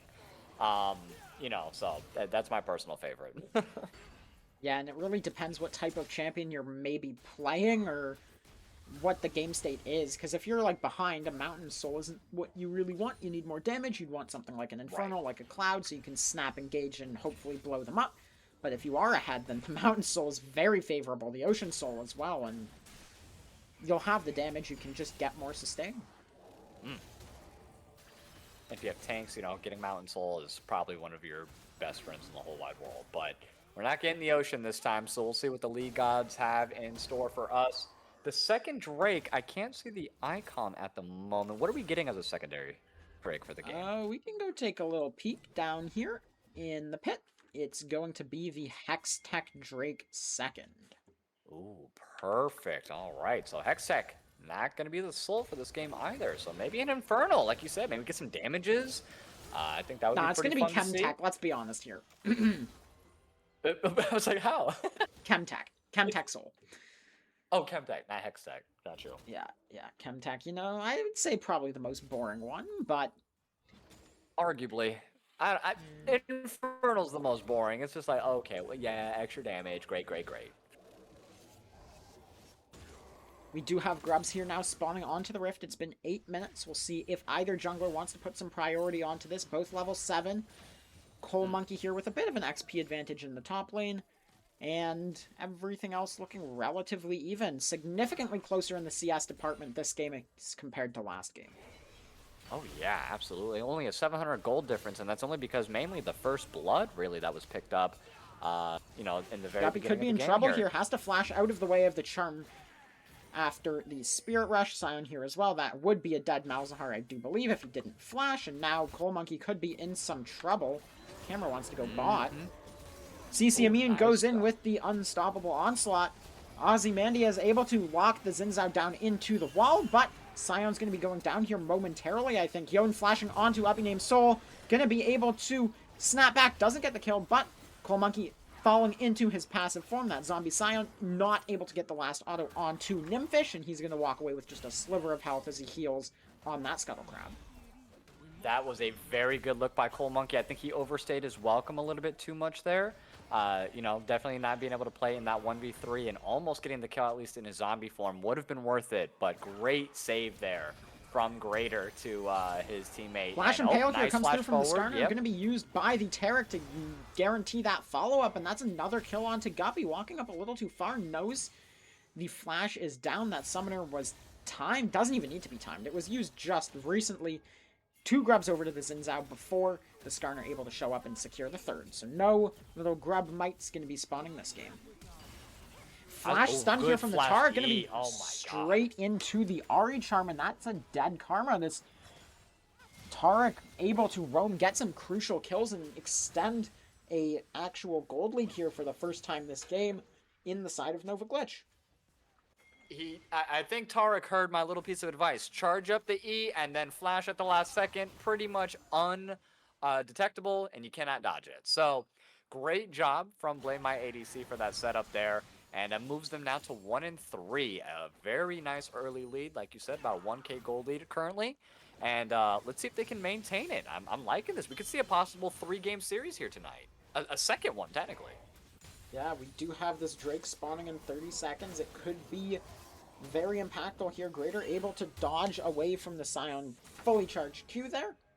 But it's not looking too easy for this Young. He's up a bunch of CS, but what can he really do with it? We'll see here. Tries to go in with the W, with the shield, with the Q. Gets that Q3 stacked up. Scion can't really easily go in. Now cancels it with the Yon as he unseals the soul. But the Scion's health bar isn't really moving. Like it's moving slowly. Okay, well, Ult forces the flash there. Yeah, he's got armor, he's got some health, but Yon is still Yon. Plus that Vampire Acceptor lets him heal, that W lets him heal, so he's able to sustain a nice little bit. And he's got that refillable pot, so he's doing okay. And yeah, that 20 CS lead now. Here comes the Skarner for a gank onto the bot lane. Nimfish trying to get out, has to flash out of there. Great job from Dominant Yuumi getting out of Ozymandias' ult, so they have to back on out of there. Scion has teleport available and has ultimate. Yon doesn't have the ultimate, but he does have teleport as well, so it could be a potential 5v5 if they so choose. Both teams kind of dancing around on it from both angles. He doesn't want to be caught out by accident. They will go ahead and start the dragon. Turns immediately onto the Zinzao, who gets stun CC'd. Ultimate pops out. Here comes the Tarek ultimate as well, and they do get everybody invulnerable. Ozymandias gets the kill, it looks like, there onto Nimfish. They want to go ahead and start that dragon now. Yes, they do. The second dragon now being secured here from Nova Glitch, and this is a very different team than what we saw last game. Yeah, I mean, they've gotten a gold lead for themselves. It is only about 500 gold at the moment, but picking up some kills here and there. Up one more kill since we last checked in, and potentially another if this Karma steps up too far. Nope. Skarner gonna turn his way back.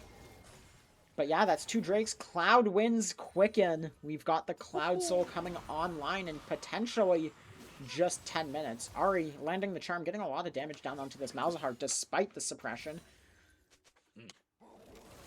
Abandons GG says, wow, they spam and mage bot lanes. And just personal inquiry, how are you feeling about like the mage bot lane meta at the moment? And do you think that they should probably transition from it as of right now in this series? I think it's worked well game 1. We'll see game 2 here. I mean, we've manufactured an entire 2 CS deficit, but I wouldn't say that Xerath has been losing too much sort of priority, too much value in this early stage of the game, but we'll see what happens towards the mid game. That's when the Xerath really has to step up. That's when the Caitlyn's weakest, but towards the end game, if this Caitlyn can get headshots off, that's going to be a route onto the TP. That's going to be a stun, and not quite enough damage here from the Caitlyn. That is in the hole, shouldn't kill.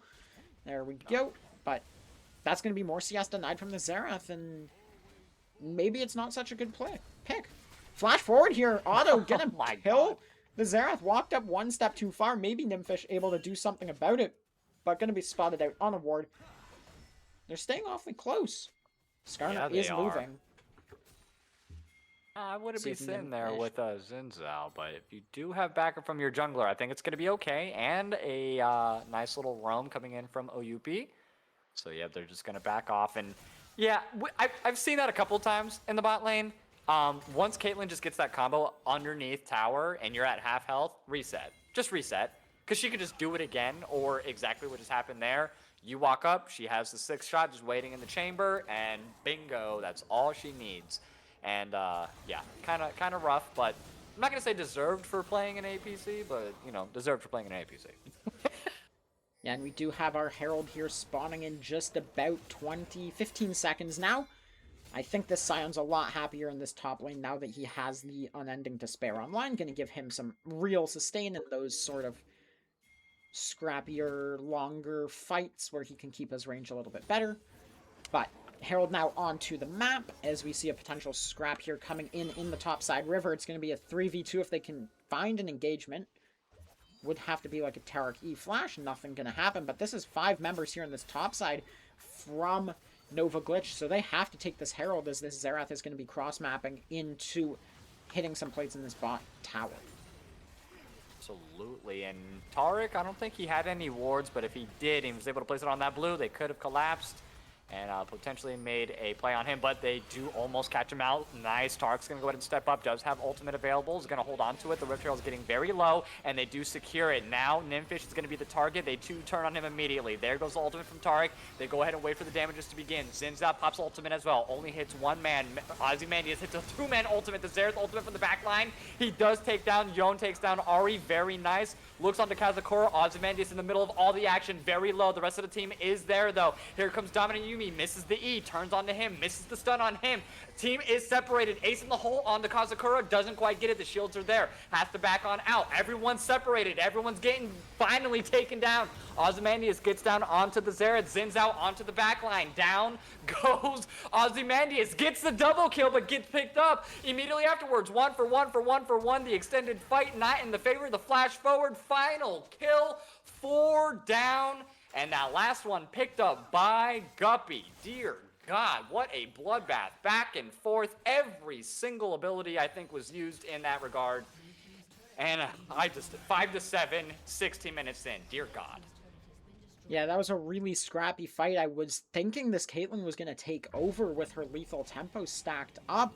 Should be doing a lot of damage, but I think she just chased the Karma a little too long. If she could have got back to her front line with this Tarek, with this Skarner, and able to follow up on their CC, on their peel, it would have gone a little bit better here for the side of Nova Glitch. But all in all, not a clean fight on either side. Very scrappy, not very convincing. And we've got this Drake in 15 seconds, so we might get to see it all again. Xerath has TP to make it down. Not quite sure why she's running top, given that wave has already bounced into that tier 2 tower, but maybe gonna run down, and we'll see what happens. Yeah, there was no really focus, it seemed like, from either team. And speaking of no focus here, we only have 2 members, it seems like, right now for Dominant Yuumi. I'm sorry, not Dominant Yuumi, on the side of Nova Glitch. And there goes Ozymandias' ult as well. Ace in the hole, doesn't connect. Zinzao hops immediately onto the back row, but he finds himself in a 4v5 situation. Pop the ultimate, but definitely no help coming for you. SOS, down you go. And that is going to be 2 members for free. And a Dragon now will be taking the 3rd one of the game. Charm nice connects charm here from the going to land Ari. here. Maybe a Yep, Tarek stun to come off the back of that, but no. not quite, as we see the Skarner Caitlyn now securing the 3rd Drake of the game here for Nova Glitch. Yeah, Soul at 22 minutes for Nova is a definite turnaround, and with as dominant as they are in these team fights, there's only a 500 or 600 gold difference between these 2 teams still.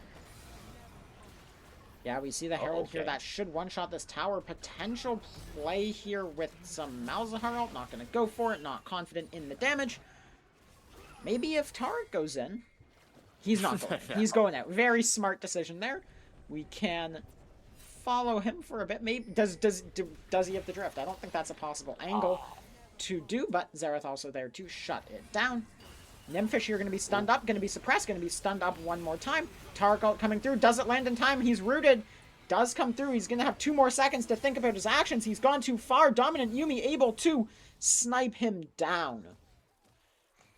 Yeah, 2 members only being there. You wasted both you wasted the ultimate, and I think you wasted Flash as well during that little, I don't even know what you want to call it, adventure with Skarner there.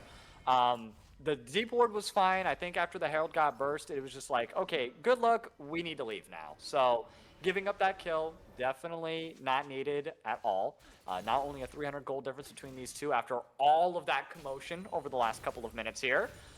Top wave is pushed all the way to tier 2. Bot wave is pushed now all the way to tier 2, just on opposite ends.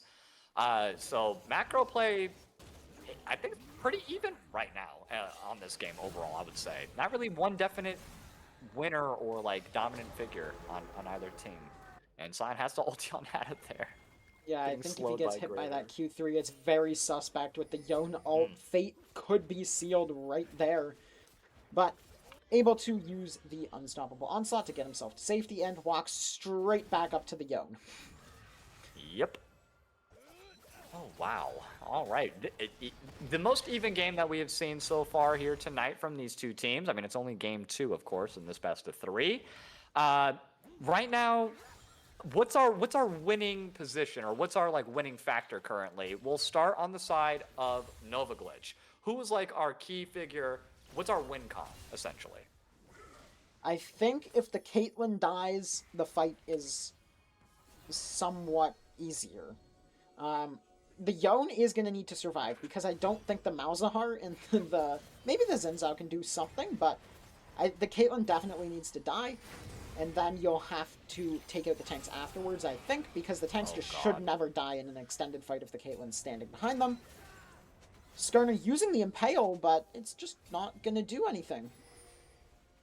No. All he did was force the flash out from Nymphish, which is nice. Baron is still up. So, if he's going to go in, that means he is not getting out of the next fight, or at least for the next 5 minutes, right?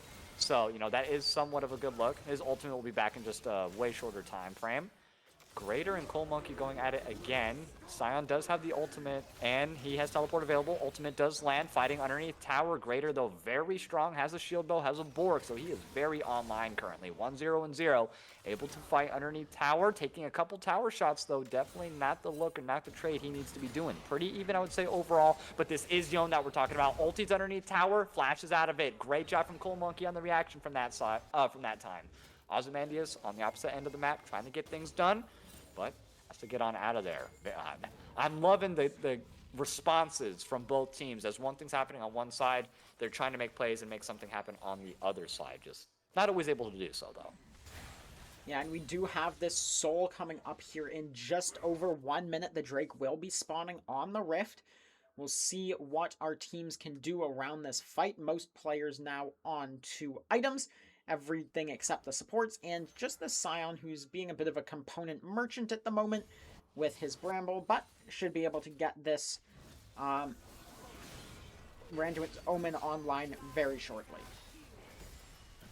Boy, has to be careful. Nice little CC chain on him. Gets bursted to about 50% health, like you said, right before this dragon fight within the next 30 seconds, it looks like here. So, Yuumi, you can't be taken down either. I mean, if there's any time to reset, it's literally right now. Because after that, you guys will definitely lose your positioning out on this Baron. There's not even any wards around this Baron for you guys to walk into, so it's already a dangerous situation on its own. In my personal opinion, give this one up. It's their first one. A 22-minute soul would be cool, but you are not in the position to do so. You do not want to give up 5 deaths and then a Drake as well. And the fight does begin here. Ozymandias lands the ultimate. Here comes the Tark ulti as well. Everyone is invulnerable, so everyone's going to go ahead and scatter. Wait for that to end. Here comes Sion onto the back line. Nice knock back into the terrain. Greater has to flash over the wall. Tries to ulti back and gets instantly turned around. Misses everybody, unfortunately. Nice happy feet from Blame My ADC. Dodges everything from Dominant Yuumi there. And Kazakura, along with Dominant Yuumi, have to back on up. Caitlyn trying to find her positioning. Almost gets taken out by Guppy. Here comes the Malzahar E. Oh my god. Holding on for a sliver and a dream. Dragon still up. Taken down to about 50% health. Here comes the Scion. Insane knockup lands onto Nymphish. Yuupi's going to go ahead and take him out. This Dragon Soul should be secured. They are not done fighting it just yet, but on the side of Nova Glitch they are. They secure that Dragon. What a very shaky start to that team fight, but a wonderful ending for Nova Glitch, and that looks like to be a Baron play as well. It should be, and that's the first real gold lead of this game. They had 1,000 before, not quite, a little bit under 1,000, but they're up 2,000 now, so a little bit less impactful, I would say, but if they can get this Baron, that gold lead should expand significantly. Greater able to take it the bot tier 1 as the side of Nova Glitch. Everyone elects to take a base, reset for the next sequence, which will be this Baron now that they've secured the Cloud Soul. Oh, if that Yone ulti actually would have hit, that would have been an insane turnaround. Oh, and Dominant Yuumi's getting caught out again. Has to burn the flash, so this immobile APC is going to be even less mobile now for the next 5 minutes. And I think these next 5-minute death timers are going to be some of the most important, probably the last team fights that we're going to see in this matchup. But yeah, they could throw, though. That's happened. Suppressed just here, like gonna be happening right canceled now. out of the dash. The Skarner gonna get in a one-man only impale because of the Malzahar shield, but blame my ADC, not blaming his Skarner, able to get him out.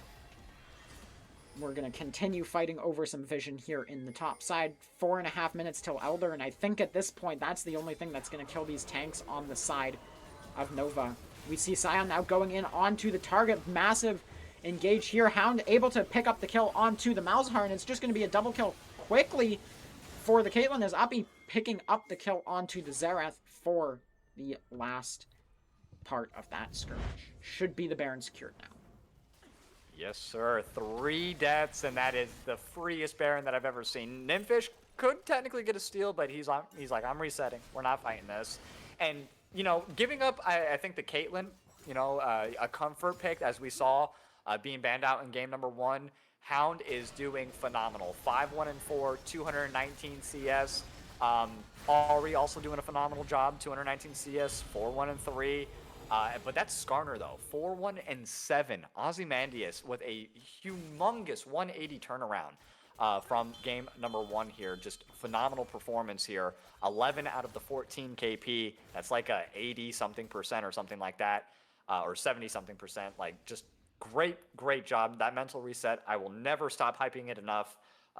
Nova Glitch just being able to even up the series potentially. It's not over just yet. A League of Legends can still happen, but so far it's looking pretty well. Yeah, we'll see. The siege is going to start up here. It's looking like they're electing for a 1-3-1 here on the side of Nova Glitch. Maybe a dive onto Dominant Yuumi. Going to be stunned up with the Xerath E. Not able to do much with that. Is the 4-man siege now. Ari electing to come into the mid lane, looking for a Spirit Rush potentially over the wall in this mid lane.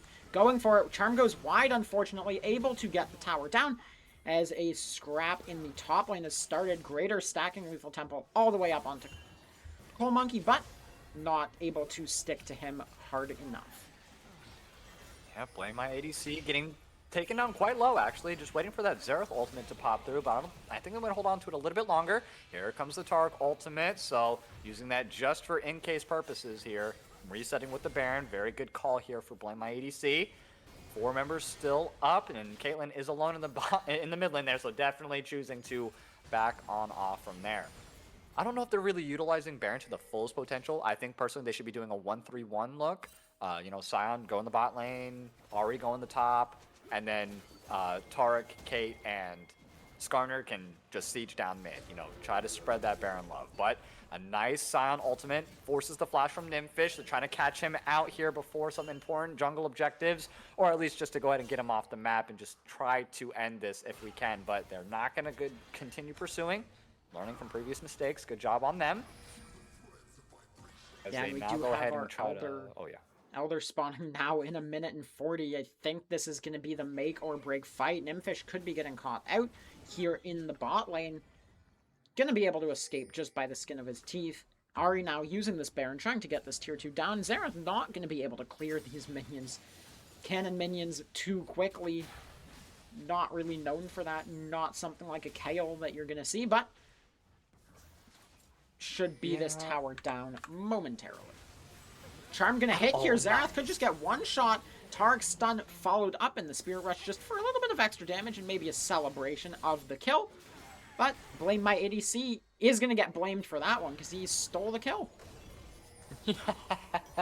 Just that one time, though, and Ozymandias with another great ulti is going to be landing onto Kazakura here, so both bot laners, ooh, nice flash.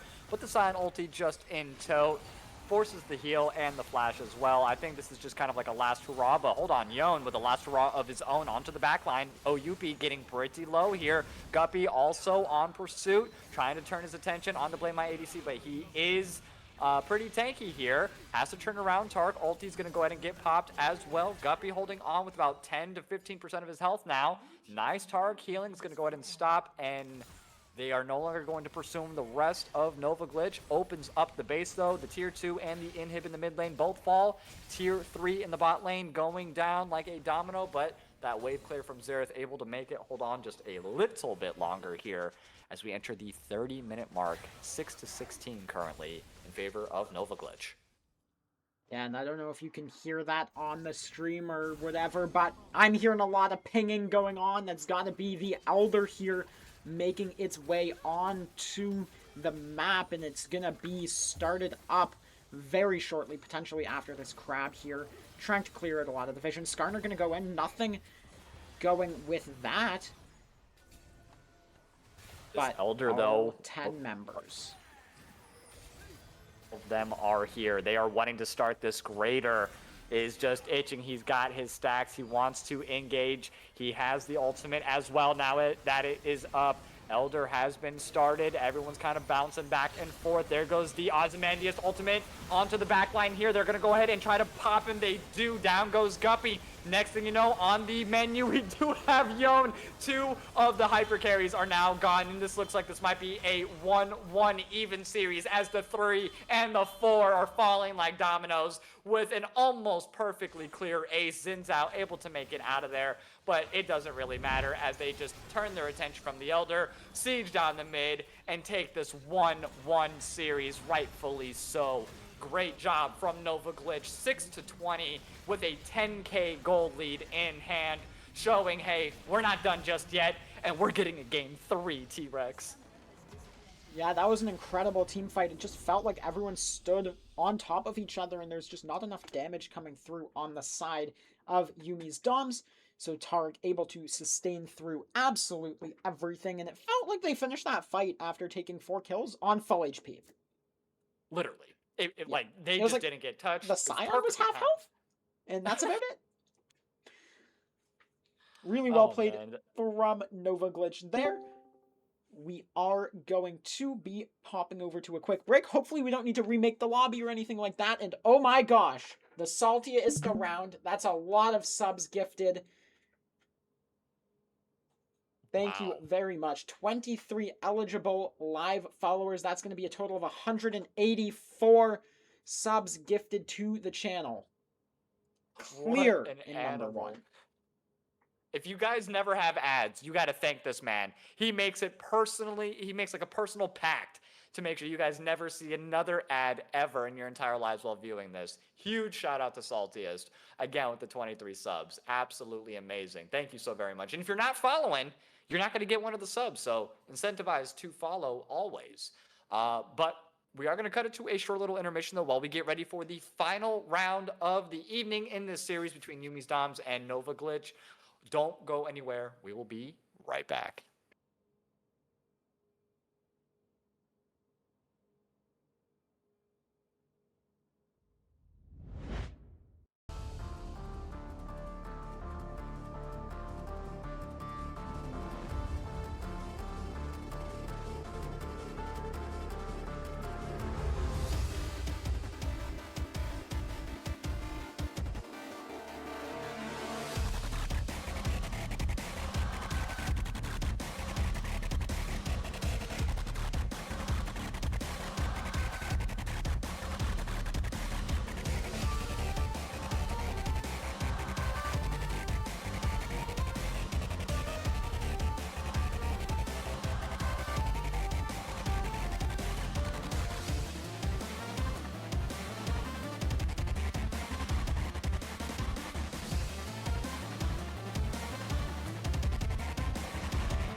Alrighty, welcome back, all of you wonderful, wonderful people. Your boy Ryline here. Slight change in the casting lineup, though. We're keeping the producer, T-Rex. He's still going to be here, of course, but he's actually going to go ahead and do a slight little opt-out here with our boy Pino, who was one of the victors in tonight's matchups with the C22 Ionia. Pino, how you doing tonight, my friend? I'm doing good. I'm doing good. Thank you.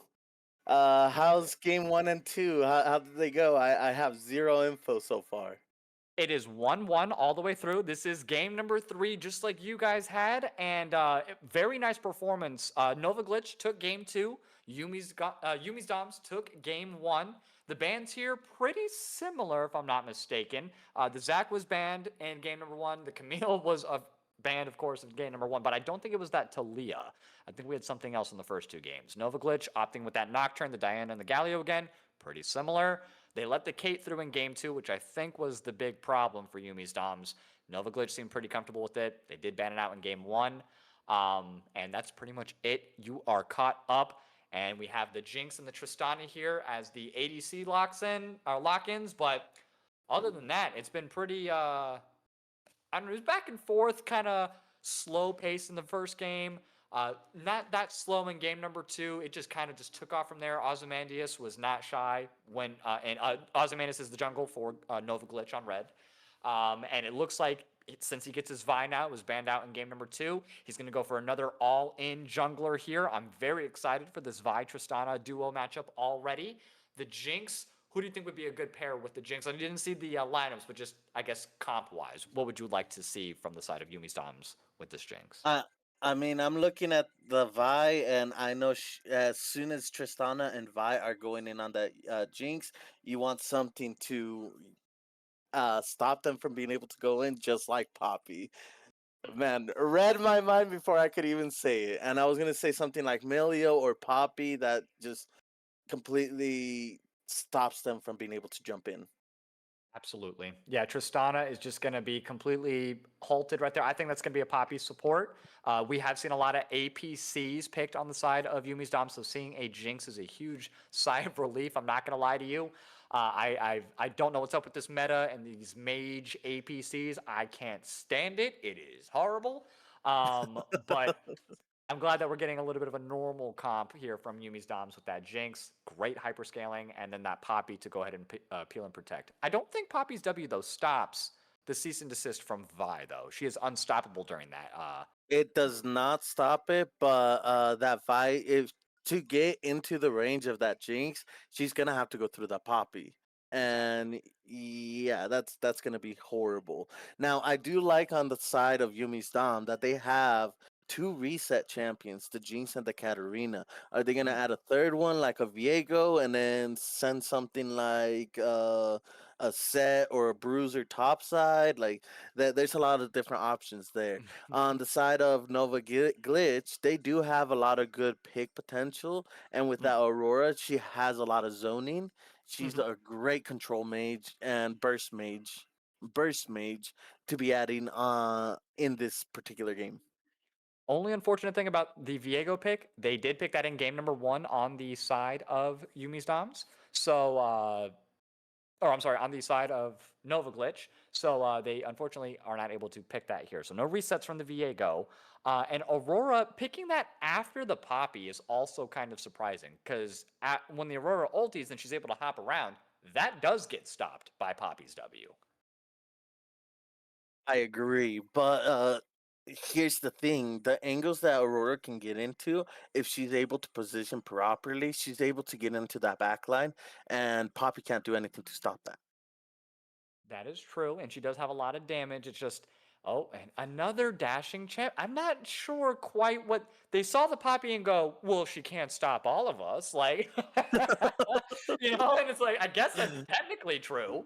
But all of these champions have some sort of dash that she alone can absolutely negate. So it's going to be interesting. It's going to be, all up to Poppy and the timing of her to see who she decides to stop.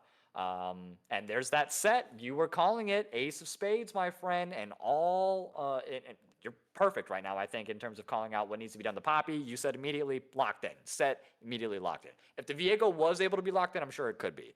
But Well, and know, here's the other thing that could be a Poppy jungler, that and they can yes, go something else for support here. that is true. That is true. Which the flexibility again, that's something we've been discussing a lot. They're tier 2 picks. And they are flexing it. That Renata is going to be the support with Jinx. That's kind of big. But that is going to be a little bit unfortunate, though, because that Leona now has the full clear send it in every single time on this Renata. So, you know, kind of being able to mitigate the Leona engage with the Poppy was a really nice look. Now they're kind of going to have to be patient around it. Still has the potential, though. Renata can just grab her and move her in the middle of it, but that's going to be all about timing. Well, here's another thing you got to take into account, right? If they decide, if that set gets the ult angle on that Maokai and just drops it on that backline's going to be gone in just a second. Absolutely. And he's Same going to have thing a with lot of. Leona. Yeah, I was going to say he has a lot of opportunity between both the Leona and the Maokai because they both heavy engage. All he has to do is just wait for either the Leona or the Maokai and ulti right on back. So, yeah, that is going to be a little bit rough, I think, for the side of Nova Glitch. Looking at the comps now that they're finalized, game number 3 for all the marbles here. And T-Rex, I want your input on this too because you've been here from the beginning. Who are you guys leaning towards for this final game? And I'll get the prediction started for you guys at home. I'll start with Mine you. Yeah, go ahead, Pino. is gonna be Yumi's Dom because of the comp itself. That set has great setup. That Renata, if they all go in, that Renata just presses one button and they all start fighting each other. We Yep. got Katarina who can just jump around. We got Poppy who can cancel a lot of that going in, and she can even displace with her ultimate and make it into a favorable team fight. And we got that Jinx with the reset. Gotcha. I actually have to agree with you on this one. Yumi's Doms, I am really liking their comp overall. The resets that you guys mentioned with the Katarina and that Jinx. We've seen what happens when you get a kill on Jinx. That excitement, the movement speed, the attack speed, it's just going to be unreal. She is a hyper carry for a reason. Now, I'm putting this like a 52-48 win in favor of Yumi's Doms. I like their comp, but Nova has the ability to get a pick off, and if Katarina is just at the wrong place at the wrong time, that's a cease and desist, that's a solar flare, that's an Aurora ult, that's a Maokai. Like they cannot make very very small room for errors on the side of Yumi's Doms in order to execute their combos. So it's going to be interesting. I'm very looking forward to these team fights overall, especially around these dragon pits. But all right, so it seems we have 2 for Yumi's Doms. T-Rex, how are you feeling, my friend? Who are you leaning towards for this game number 3? I think I have to go with Nova Glitch. I know their comp's a little bit harder to execute, but I think it has a higher top end. If they can find these picks, if they can prevent the Jinx and the Katarina from resetting, I think too much of their power is tied up in those resets that if Nova Glitch is able to get these sort of items like the Guardian Angel, like the Zhonya's Hourglass online, the luxury items, I think they have a good chance in the fights to be able to get through the Jinx, to get through the Katarina, and avoid the tools like the Renata ult, like the Poppy W, long enough to just use their better stats, their better abilities, if they can deny the crucial parts of the Jinx and the Katarina's kits. All right, good looks. I like that. So 2 for 1 overall. I want to see what you guys think at home. So spend those channel points on this final game. Again, this is a best of 3 series, so the first 2 games don't matter. It's all on this last one. But we are going to cut it to a short little intermission, though, while we get ready for game number 3. Do not go anywhere. Your boy Pino, Rylion, and T-Rex will be right back.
Alrighty, welcome back, all of you wonderful, wonderful people. It's your boy Ryline here with Pino, co-casting with me this game number 3 between Nova Glitch and Yuumi's Doms. Yuumi's Doms again on blue, Nova Glitch on red side. Let's break down the champions and their players real quickly here before the action starts. Starting on blue for Yuumi's Doms, we have Greater in the top lane with Set, Nymphish with Poppy in the jungle, Guppy on Katarina in the mid lane, Dominant Yuumi on the Jinx ADC, and Kazakura on the Renata Glass support. And Pino, who do we got for red side? For red side, we got Coal Monkey for Maokai. We got Ozymandias for Vi. Soul for for Aurora. We got Hound for Tristana, and we got Blame, my ADC, for, Leona. Which I agree with that. Always blame the 80 carry. Always. And it's sometimes we can. We've seen the gameplay, and sometimes we can't, unfortunately. And just a quick little question for the producer. As much as I love Silver Scrapes, are we able to turn that off by any chance? Oh, nice engage, though. Pulls in for Greater onto Coal Monkey. Oh, man, what a combo. And almost gets the first blood. I even said first blood is going to be like 2 minutes. I said that during the little intermission here. Oh, Zenith Blade also landing onto Dominant Yuumi, and I almost up in the top side. Crazy work. But, oh my god, everyone's going at it. Pino here, they are not giving us a moment of rest. It looks like Yuumi has Ignite on him. One more auto is all he needs. Flashes forward. Does he give up a kill, though? No, he doesn't. Gets the flash from both of them. Guppy gets the kill, though. 2 minutes, then 1-0 already for Yuumi's Doms. Oh, man, that is just great. And, oh, man, so close for that Vi. But great follow-up on that Vi. Very nice trade, it looks like, here on the bot lane for Dominant Yuumi and Kazakura. I mean, starting items, not anything too crazy or out of the ordinary. Bow, though, being started instead of the Doran's Blade. That has always interested me as an ADC. I'm not going to lie. I'm still not sure which one's better. Oh my god, the flash forward, the barrier used from both ADCs. One more auto so he can get his resets. Dominant Yuumi, come on, that's all you need. He gets one, but no reset.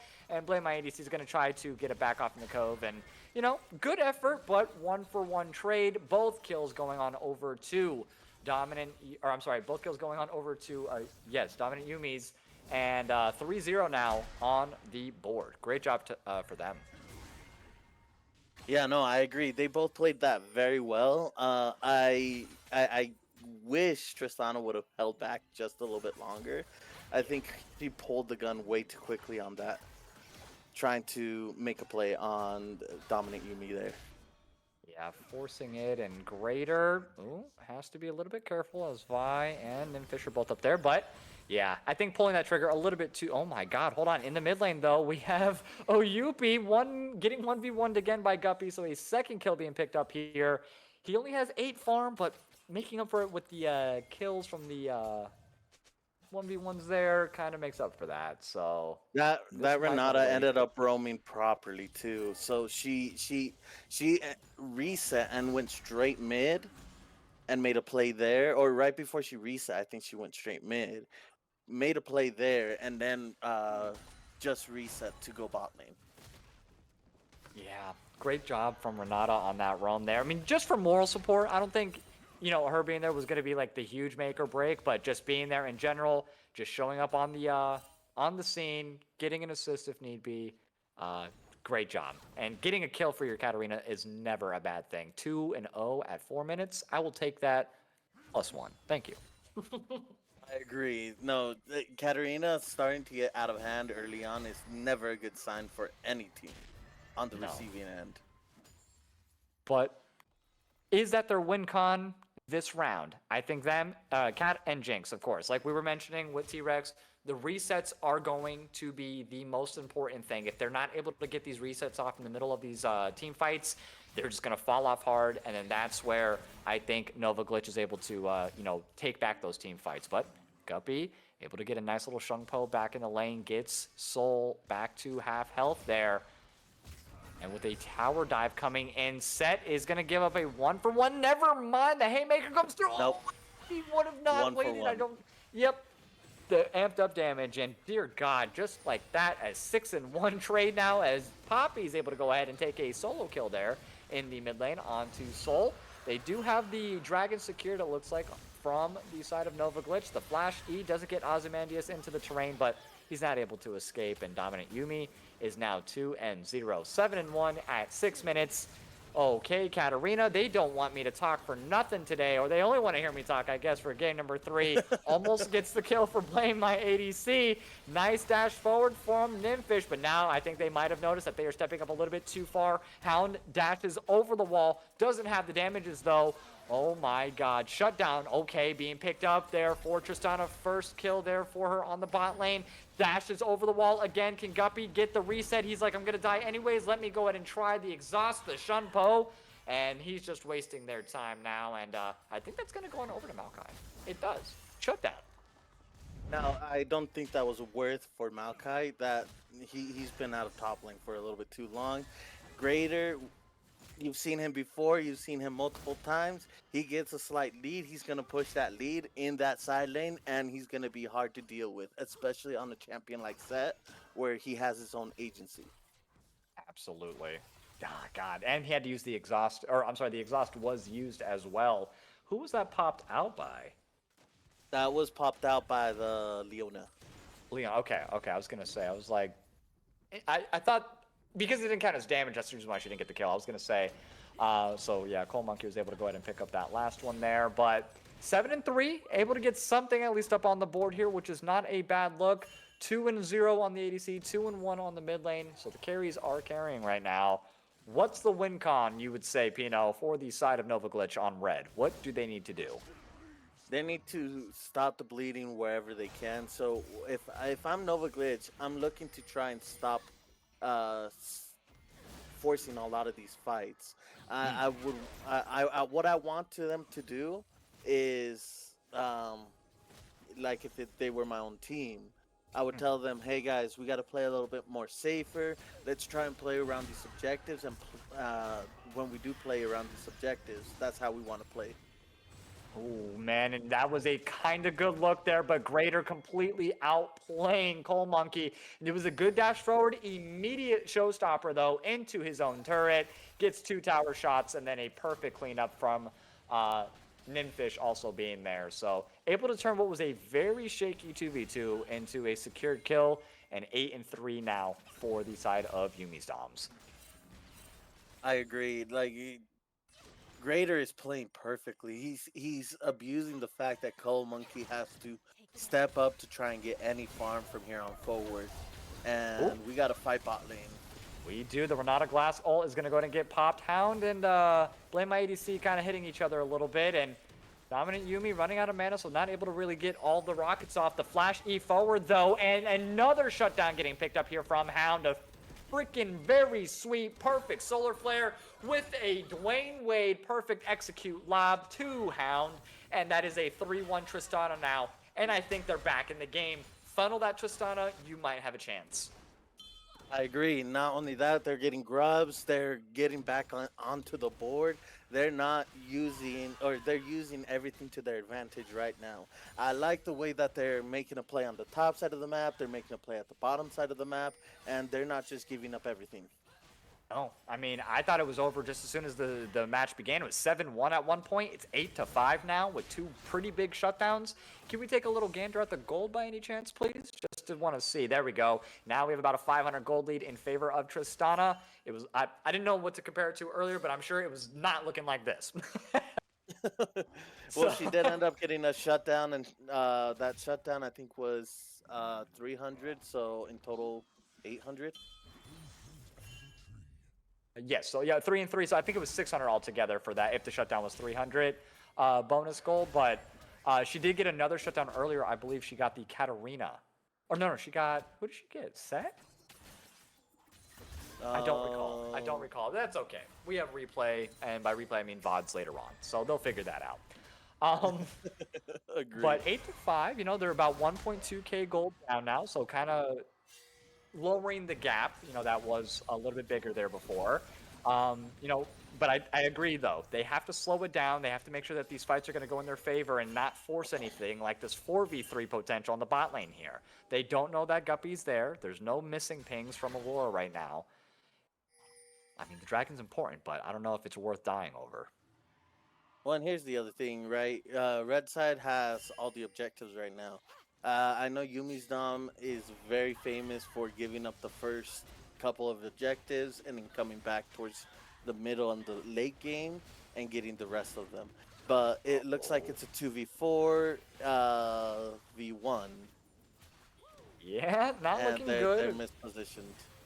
That was a good little flank there from Blame My ADC, but nice Dragon Stick. Oh, Ooh, mind. dominate Yuumi with his ult, almost got it. Very well play from dominate Yuumi.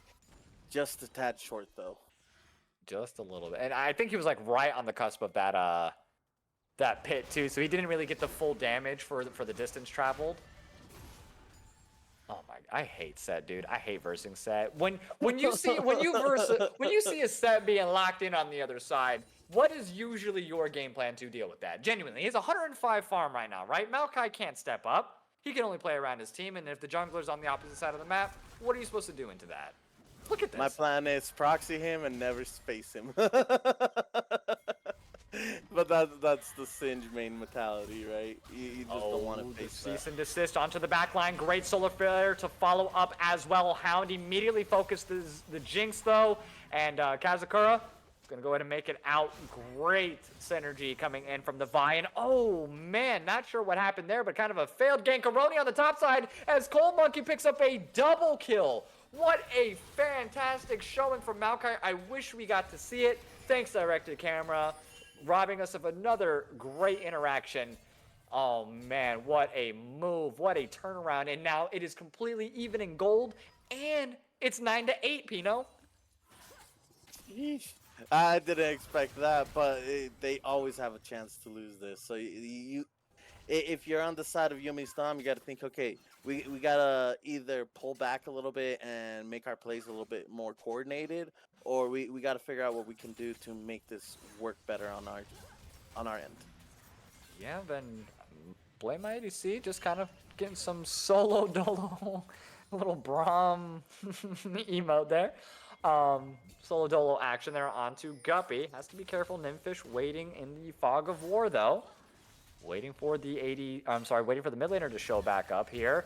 Nice dash forward, but Nymphish definitely not expecting that. The exhaust's gonna go ahead and get popped as well. Kazakura is here. Solar Flare hits nobody, unfortunately, but they have enough damage. We're out of glass to keep her alive for just a couple of more seconds with that W. But unfortunately, a double kill just getting gifted right on over to the Aurora, who was once 0-3. The Katarina is now gonna have a much harder time having to deal with that.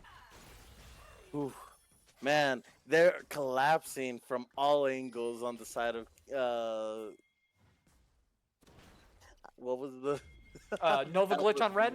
Nova Glitch. There we go. I'm over here trying to think of the name of the team, and I'm like, what's the team name? And yeah, no, Set I know you just tuned in.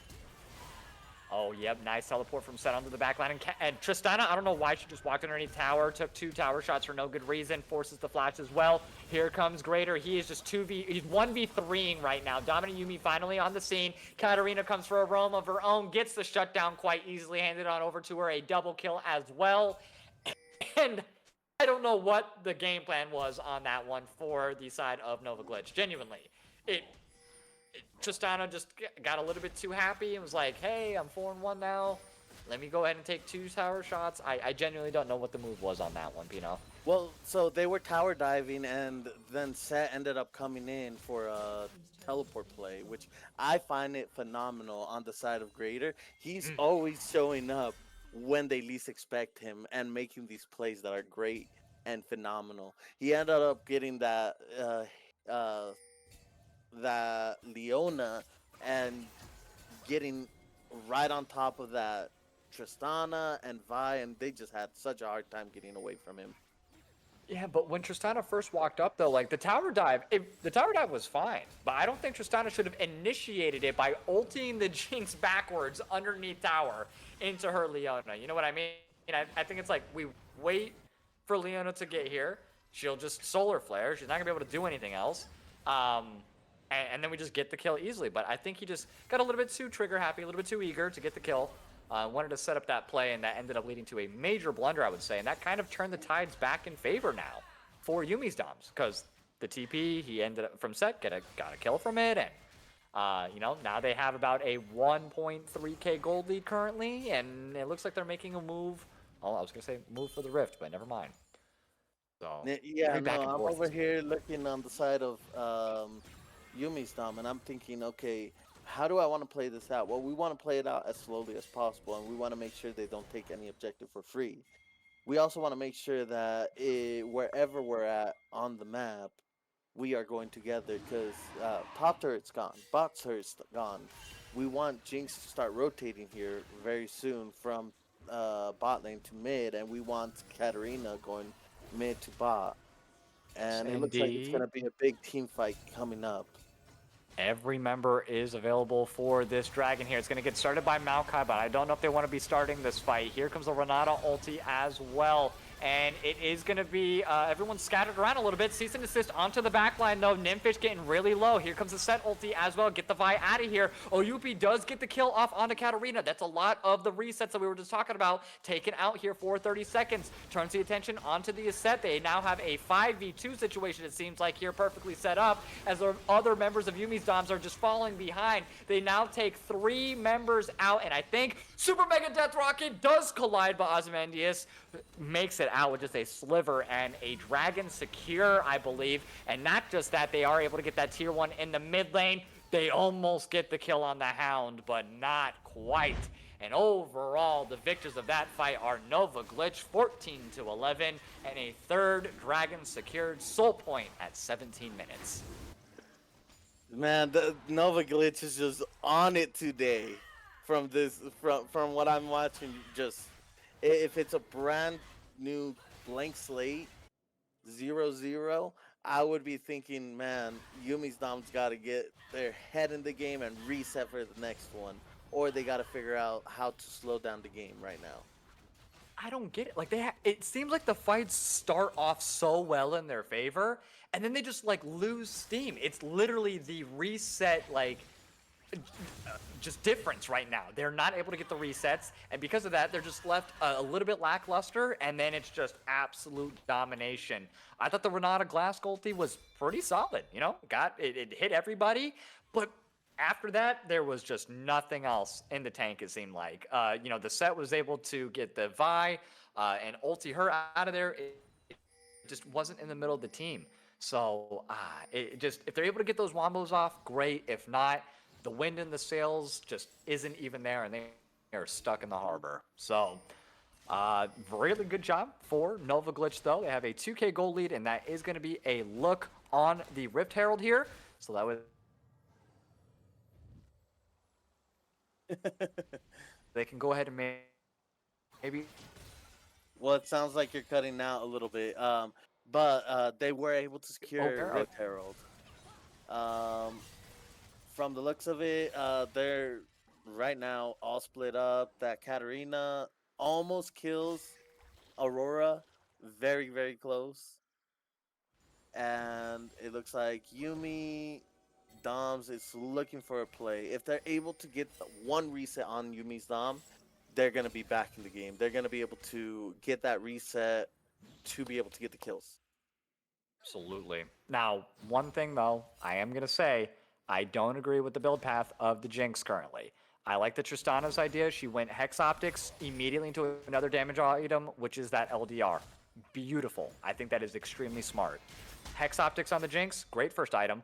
I would have gone with an IE as my second item. Stick with the damage. The attack speed is great, but going with a third attack speed item, or attack speed item as your third item would have been fine. You have built-in attack speed with your Q. You have lethal tempo, if I'm not mistaken.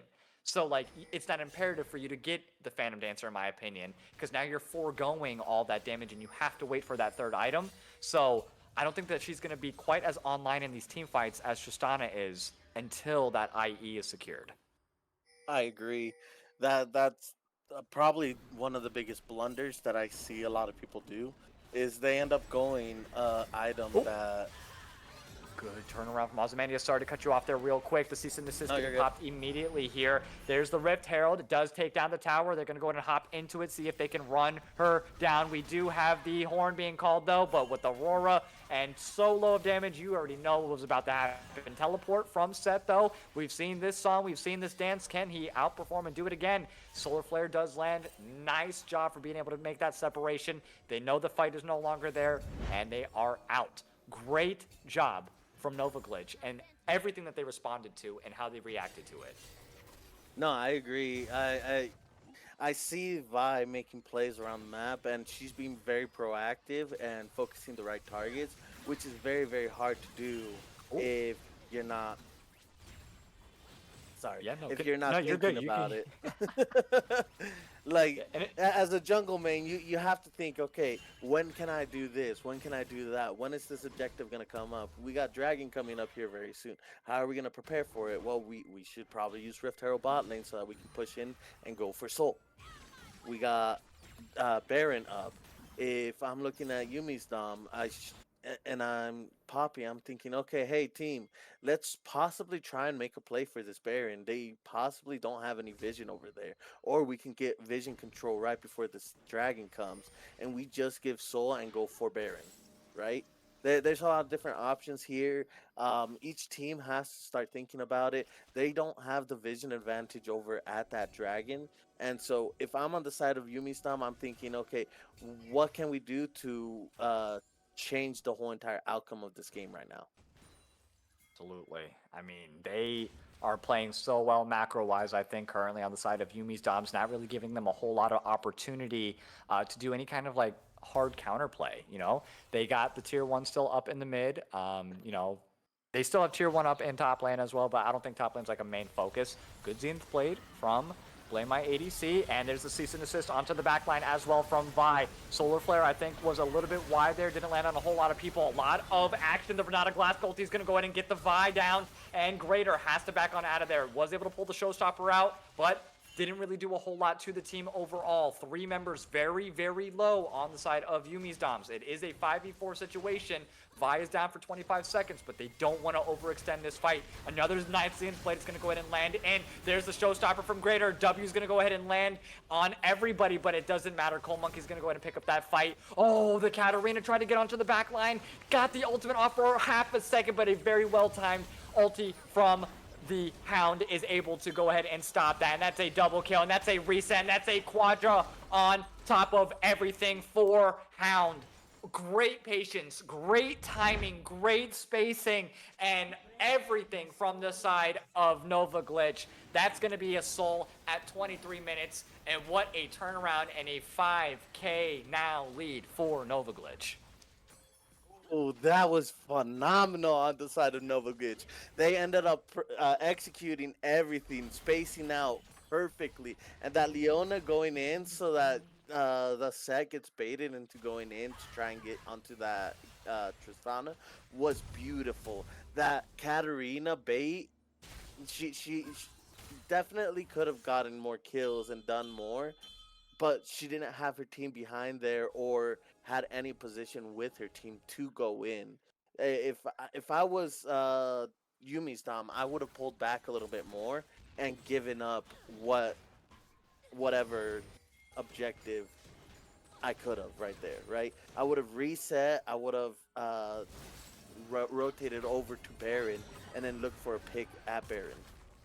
Absolutely, and Set trying to find a lick back though on to Oyupi here. We have a teleport also coming in from, it looks like, Maokai, and we have another member, but a shutdown's going to go ahead and get picked off now. It is a 4v3 situation. Blame my ADC, but the Poppy said, never mind, this is a 2v3 or 2v4 situation here. Hound is on the way. Nice Solar Flare to stop the engage, and yeah, I think they should just back off from here. It's a 5v4. I know this went well last time, but with the Roar being out of the picture, I would not stick around here. But yeah, that last team fight, I mean, the Katarina, she was like, surely Tristana used the ulti, right? Because there was a whole lot of action. Nope, Tristana waited specifically for Katarina to go onto the back line to make sure that she was not going to get her ulti and get those resets off. Not, like I said, great patience here from Hound and the side of Nova Glitch. But Wow, this game is not over yet, though. Not even close. I'm over here like seeing them fighting for their life, Yumi's Dom, and they're looking for any and all uh, picks that they can get. Yeah, Nymphish, that's not your jungle anymore, buddy. I apologize, my friend. And oh my god, Balance ADC took the wrong side of that blasting cone, and unfortunately he's getting a kill on over. You know, still manageable and not bad timing at the moment, as there is nothing super important up on the map. Just kidding, Baron. But, you know, I don't think that they're going to be able to win that 5v4 anyways. I mean, there's a possibility. Vi just used her ultimate. We got Leona out of the picture. The only one that you have to worry about is that Aurora and that Tristana. And if you're able to capitalize and get onto them, the side of Yumi's Dom has a chance to make a comeback. Like, best way to put it is, if I was Yumi's Dom, I would be looking for any and all avenues to try and get onto that back line and get that front line out of the picture. And you have the tools. You have that Poppy ult that if you're able to bait them into going in on you and you get them all out of the picture, you can rush that back line. Absolutely. Save the set ulti for... So, Poppy ulti first, right? So whoever's hard engaging either the Vi or the Maokai, go ahead, Poppy ulti one of them out. Right as soon as that happens, either the Leona or the Maokai, hopefully, are still in the picture. And then you can just ulti right onto the back line there, and that's what you need to have to engage that that Tristana. The only dilemma is she has that ability to just hop away. I agree. And look at Baron's Set. getting started. Yeah, they are starting that up on the side of Nova Glitch. I mean, Grader's able to catch it out, but there's not really a whole lot that he's able to do to prevent them from securing it. He's going to go ahead and blast cone in. He's going to go ahead and try to focus. The Super Mega Death Rocket is going to go wide. Nice turnaround onto the Hound, but the Hound is way too strong as he takes down Set immediately. Zonia is being popped here from Soul as the Katarina ulti does go in. Guppy trying to find a kill, but no way, he is not able to, as the resets are coming in from the ADC himself. Triple kill locked in for the Tristana, and I think the death timer is being a little bit too long at 27 minutes. This looks like a 2-1 victory overall for Nova Glitch. Oh my. They have been playing perfectly. And the fact that Leona ended up taking some of those tower shots to keep the wave healthy to end the game is something that a lot of people don't think of when you're trying to end the game, right? No, not really. I mean, at least not in the moment. Damn, what a series ending. I mean, heartbreaking for the defending champs for Yumi's Doms, but an absolute banger debut from Nova Glitch. Like, we were just saying a little bit, like, you know, they have the history, they have the synergy, they were just the defending champs, Yumi's Doms. You know, being a new team, being on stream, you know, there's a lot of nerves, there's a lot of things like that. But they showed up. Nova Glitch said, hey, we may be new, we may not have been playing that long together, but we are formidable. And they definitely are. Was a little bit scrappy there, was a little bit iffy in the beginning, you know, 0-1, evening it up in the 1-1, and then very nice dominant performance here in game number 3. Kind of similar to how your matches went, actually, to be honest with you tonight. Well, here's the other thing, right? People are getting back into playing with their teams, and they're looking for the seats for the finals. So it's not all that surprising, because I remember Yumi's Dom also losing like their first or second game, and then their second to last in the seeding, and then they made a huge comeback to win it all. So uh, at the end of the day, I think what they're doing is they're looking at the enemy teams, they're seeing how they're playing, they're seeing how they're going to be able to counter them. And overall, I'm expecting Yumi's Dom to still try and make that great comeback from the back of the game and defend their champion title. Hopefully. I mean, fantastic showing out. I mean, we had some pretty good series here tonight. I don't know who else played. I know you guys had your series and it went to a game 3. I know we had our series here tonight, also went to a game 3. Oh, there it is on the right-hand side. Of course, we saw the Cuddle Parties already versing Thunderbirds this week. We did stream that one. We had Cad Ice versus Silver Song Sentinels. Cad Ice 2-0 there, it looks like. Oh, the Penguins. All right. 2 matches going on. What's up here? The Penguins twice. Versus 2 syllables and that was draft. Okay, my apologies. Those were yeah, you're right, July 12th. I didn't even look at the dates. Thank you. Um, and then so yeah, those are the only matches we've had so far this week on the right hand side there. But amazing showing here, and I want to see who the stat leaders are. I mean, your ADC had 22 KD in one of the games, and I think tonight we had a top laner who was like 12-1 or something like that. It was kind of disgusting, I'm not gonna lie. But we can actually break it down this way. This is only completed. Okay, got you. But yeah, again, this website is dope.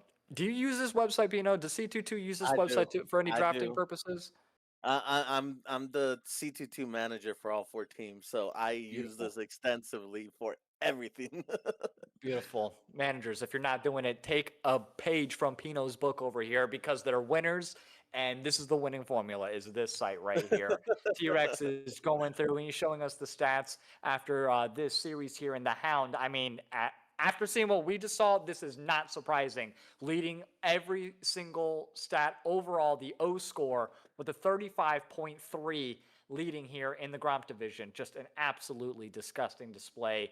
Getting that quadra kill, another triple kill there to end the match as well. But I gotta say though, I think that was a fantastic setup from Blame My ADC and then Ozymandias, of course, coming in from game number 2 there with that Skarner.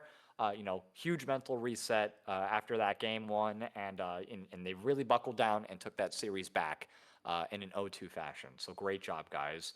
But yeah, with that Yeah, being said. I'm over here looking at the Krug division now. That there's more than just 10 people. Yeah. We have what, about 8 teams, I believe, in every single division. 10 teams in the Elder division. 60 teams overall. Like, I'm sorry, I keep on saying And that. It's 6 40 teams teams in the overall. scuttle. Yeah. 6 teams in the scuttle. 6 teams in Scuttle. That's right. Yeah, that's the lowest one that we have, but that's all right. But yeah, great job to all of the teams that competed here tonight. Fantastic showing from everybody. A game 3 in both series shows that we are here to play, and every team definitely wants to win it out right from the get-go. So I'm very excited. I hope everybody's out for blood. I know I am. Pino, any closing remarks or any wonderful things that you want to say to these wonderful people who tuned in here tonight? Yeah, invite your friends, invite your families, invite anybody that enjoys League to come watch some of these games. Hopefully, next year when the new split comes out, we have the more teams than 40. I'm hoping we at least get 10 per division. Dude, I mean, we went from what, like 8 to 12 to 40. Like, we're progressing pretty nice. I would love to see, like you said, like just double it even further. Give us 100 teams to work with next split, and that would be I'd quit my job. I'd cast every day, wouldn't even care. That would be very fun though. But let's get through this split. We're just at the beginning of this one. You already wanted to start the next one. Let's Eager Beaver over here. He's like, I got 20 more teams from C22. I'm ready to sign up. No, it's more along the lines of this split is for C22 is more like the trial for multiple teams, and depending on how well this goes will depend on how good these teams progress into the next split. Perfect. And we have a couple orgs that have multiple teams that are competing here. So yeah, if you guys know any teams or you just got 4 friends and yourself that are like, hey, we'll make a team, we'll call it team, whatever. That works perfectly fine as well. Head over to the archivesLOL.com, click on that Discord button, get on over into the community. Not only do we have these tournaments, we got a bunch of other stuff that we do throughout the week, just throughout the year and stuff like that. As you guys can see, we're very active during our splits as well. And I want to thank everybody from production and, of course, T-Rex. Absolutely amazing job for producing here tonight. Pino, thanks for joining us for game number 3. Made it really fun and exciting for us as well. Monstar, everybody setting everything up. Of course, huge shout out to Mega for the archive site that we always get to lovely see on the stream here. And with that being said, Ozymandy, thank you for the follow as well on the stream. We're not going to forget you, don't worry. But with that being said, we are going to go ahead and call it an evening. You all have a very wonderful rest of the night, and we'll catch you next time. And last thing before I forget, don't forget your pick'ems. Do them. Oh, yes. Yes. Pick'ems. They're locked in. Oh, wait, it's what, 20 hours, I think? Something like that? Perfect. Gotcha. Well, speaking of our wonderful producer, do you want to say anything to the wonderful people before we tune out here? I would just like to say thank you all for coming. It was a long stream today, almost 4.5 hours. So if you were here the whole time, thank you. If you were here just part of the time, thank you as well. Makes my day seeing all of you in chat, getting to talk to you directly if I'm muted, or indirectly if I'm just talking on the stream. Either way, it's very pleasurable, and thank you all for coming out. Absolutely. Have a great night, guys. Peace. Good night, guys.